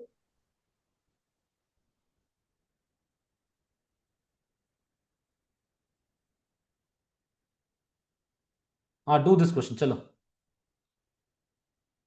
Read the question.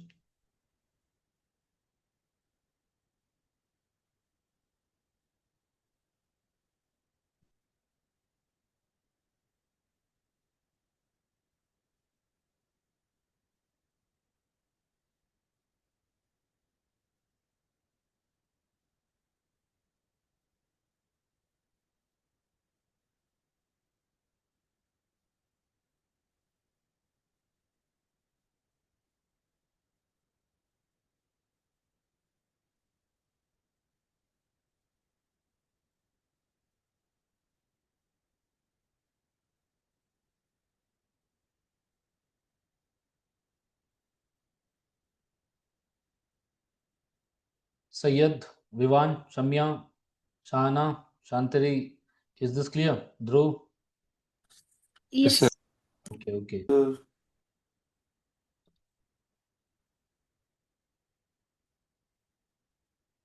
No doubts. Okay, okay.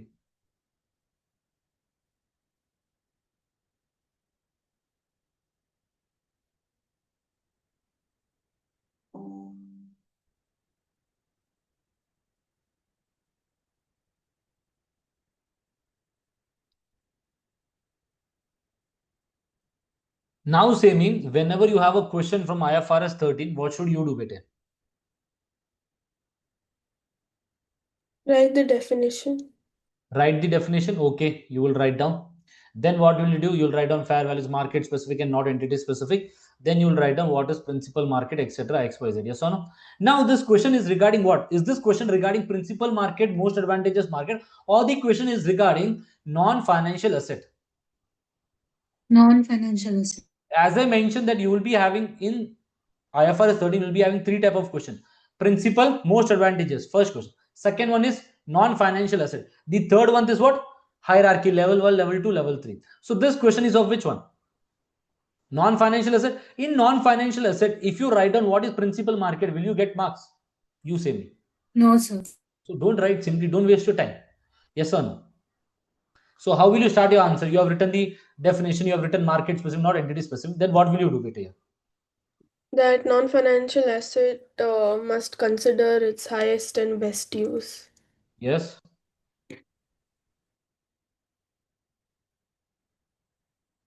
Can we start typing the answer now? Before that, can anyone read the question for me? Can anyone? Syed, read the question better. 5 quarters. 5 quarters has purchased 100% of ordinary shares of 3 halves and is trying to determine the fair value of the net assets at the acquisition date. 3 halves own land that is currently developed for industrial use. The fair value of the land, if used in a manufacturing operation, is 5 million. Many nearby plots of land have been developed for residential use as a high-rise apartment buildings. Yes. The land owned by 3 halves does not have planning permission for residential use, although permission has been granted for similar plots of land. The fair value of 3 halves land has a vacant site for a vacant site for residential development is 6 million. However, transformation cost of 0.3 million would need to be incurred to get the land into a suitable condition for residential development. How should the fair value of the land be determined? Yes. So can I say the question is regarding fair value and this is regarding Non-financial. non-financial asset. Now you say me there is a land they are saying is currently developed for industrial use. If they use this for industrial use, what is the fair value? 5 million. 5 million. Yeah, they have given. But they are mentioning what? That nearby plots, there are many plots nearby, they are being used for residential purpose to build apartments. The land owned by the company does not have planning permission for residential use, although permission has been granted to similar plots. Then they are mentioned what will be the fair value. What will be the fair value if it is used for residential? 6 million. To convert this, what is the transformation cost? 0.3 you are incurring. Now say me, if you use for manufacturing, the value is 5. If you use for residential purpose, what will be the fair value? 5.7 million. 5.6 million minus 0.3 million. You have to consider the transformation cost. As I mentioned above, when it is possible, you have to include the expenses which you will incur to do that activity or to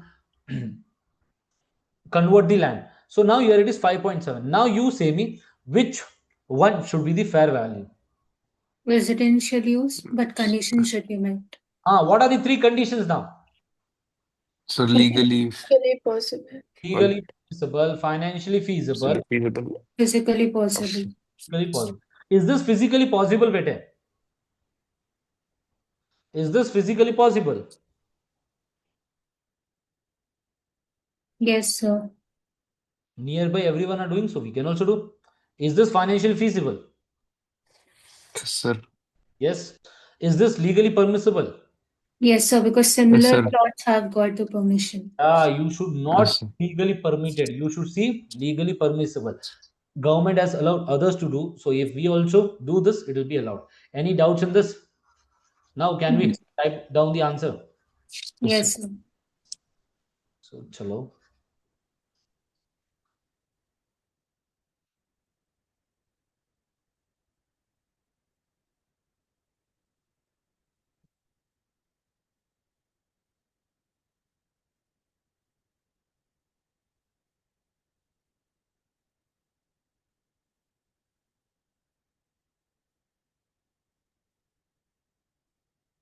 The screen visible? No, sir. Now? Yes. Yes? Okay. So I'll come here, copy this. Simple sentence. If this is for 5 marks, can I say 1 marks done here by writing the fair value definition? Yes or no? Yes, sir. As per IFRS 13,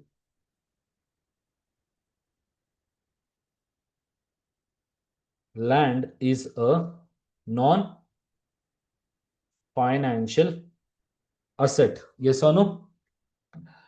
So,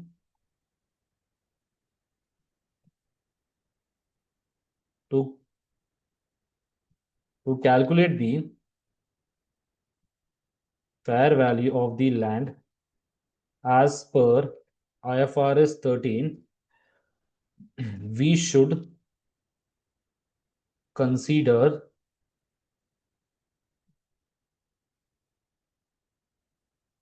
highest and best use. Further 1 marks you will get down. After this, what can we write down? Can I write down here highest and best use? Highest and best use is highest and best use is possible when it meets 3 conditions. So what is the first condition? Physically possible. Legally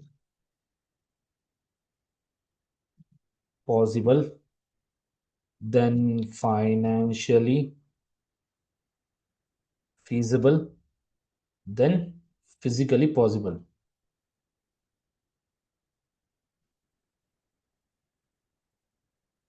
Yes or no? Any doubts? Now, how we will link here? We have written the standard now here? Yes or no? We have covered the standard.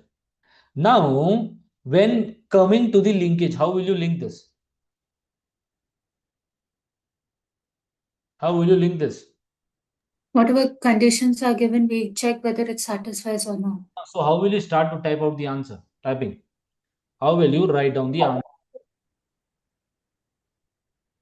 Sir, in the question it says many nearby plots have have been developed. So this brings us to the conclusion that it is physically possible. We can build. Yes, then? And then next condition that is legally permissible. They don't have the permission, but chances of getting the permission is high. Okay, then what is the other point you'll write down? Can I say then we will write down if the fair value if the asset is used for residential purpose will be this much, if the asset is used for the if the land is used for manufacturing or the current use the fair value will be 5 million, and then we will give a conclusion. Yes or no? Can I?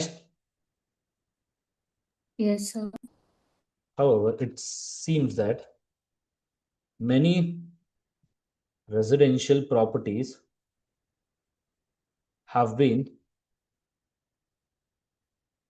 developed nearby Thus means it is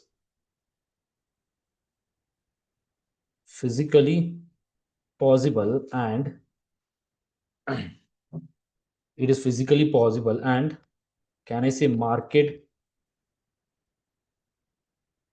participants are also interested in this.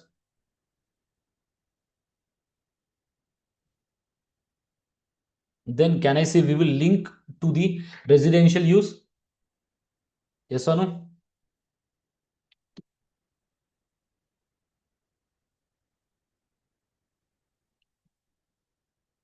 Residential use, what they mention here in the question, permission does not. Permission is not given, is not legal. Residential permission is not legally prohibited because permission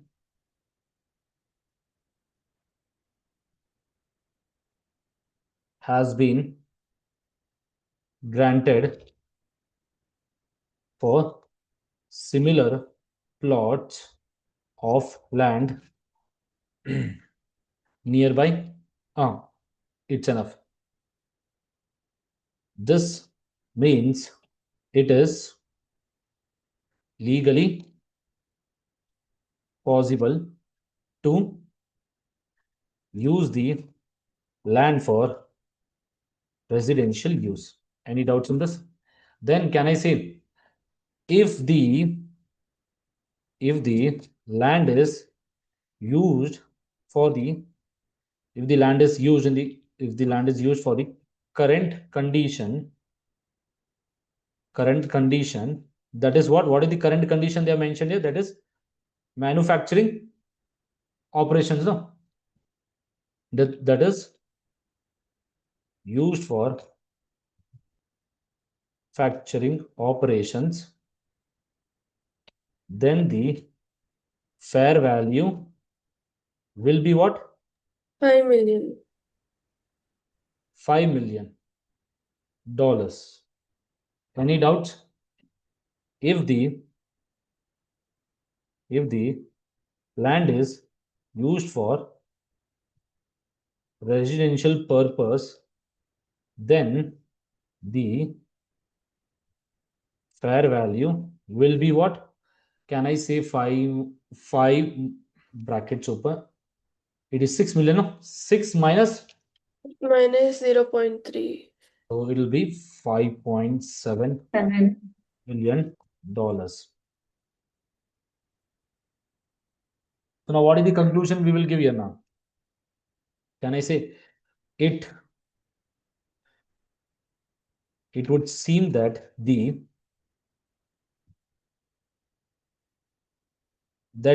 highest and best uses in which one? Residential land.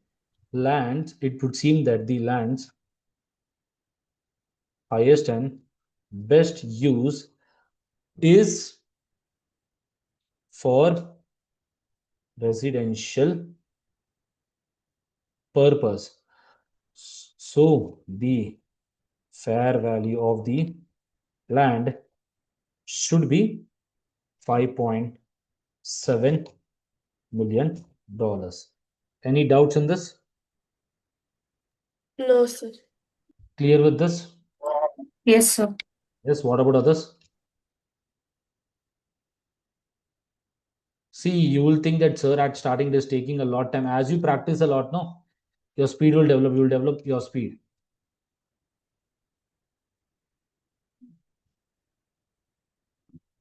What about others? Is this clear?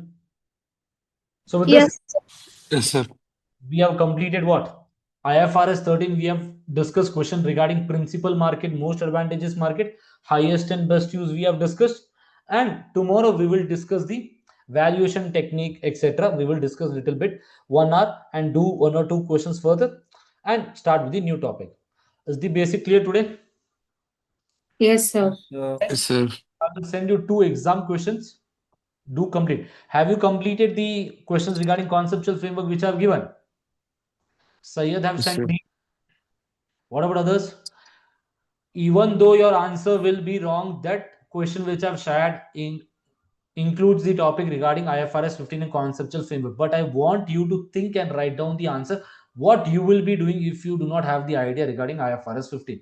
Whether you will recognize the inventory or not, whether you will de-recognize the inventory or not, when will you recognize the revenue, etc. XYZ. Yes, sir. Yes. What about you, Sahana bete? Is this clear?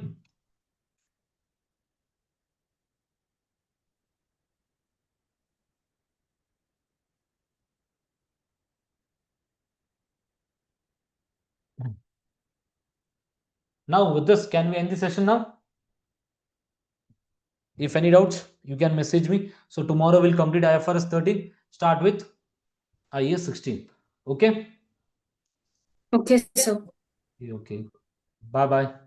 Thank you, sir. Thank you, sir. Thank you, sir. Welcome. Thank you, sir. Welcome.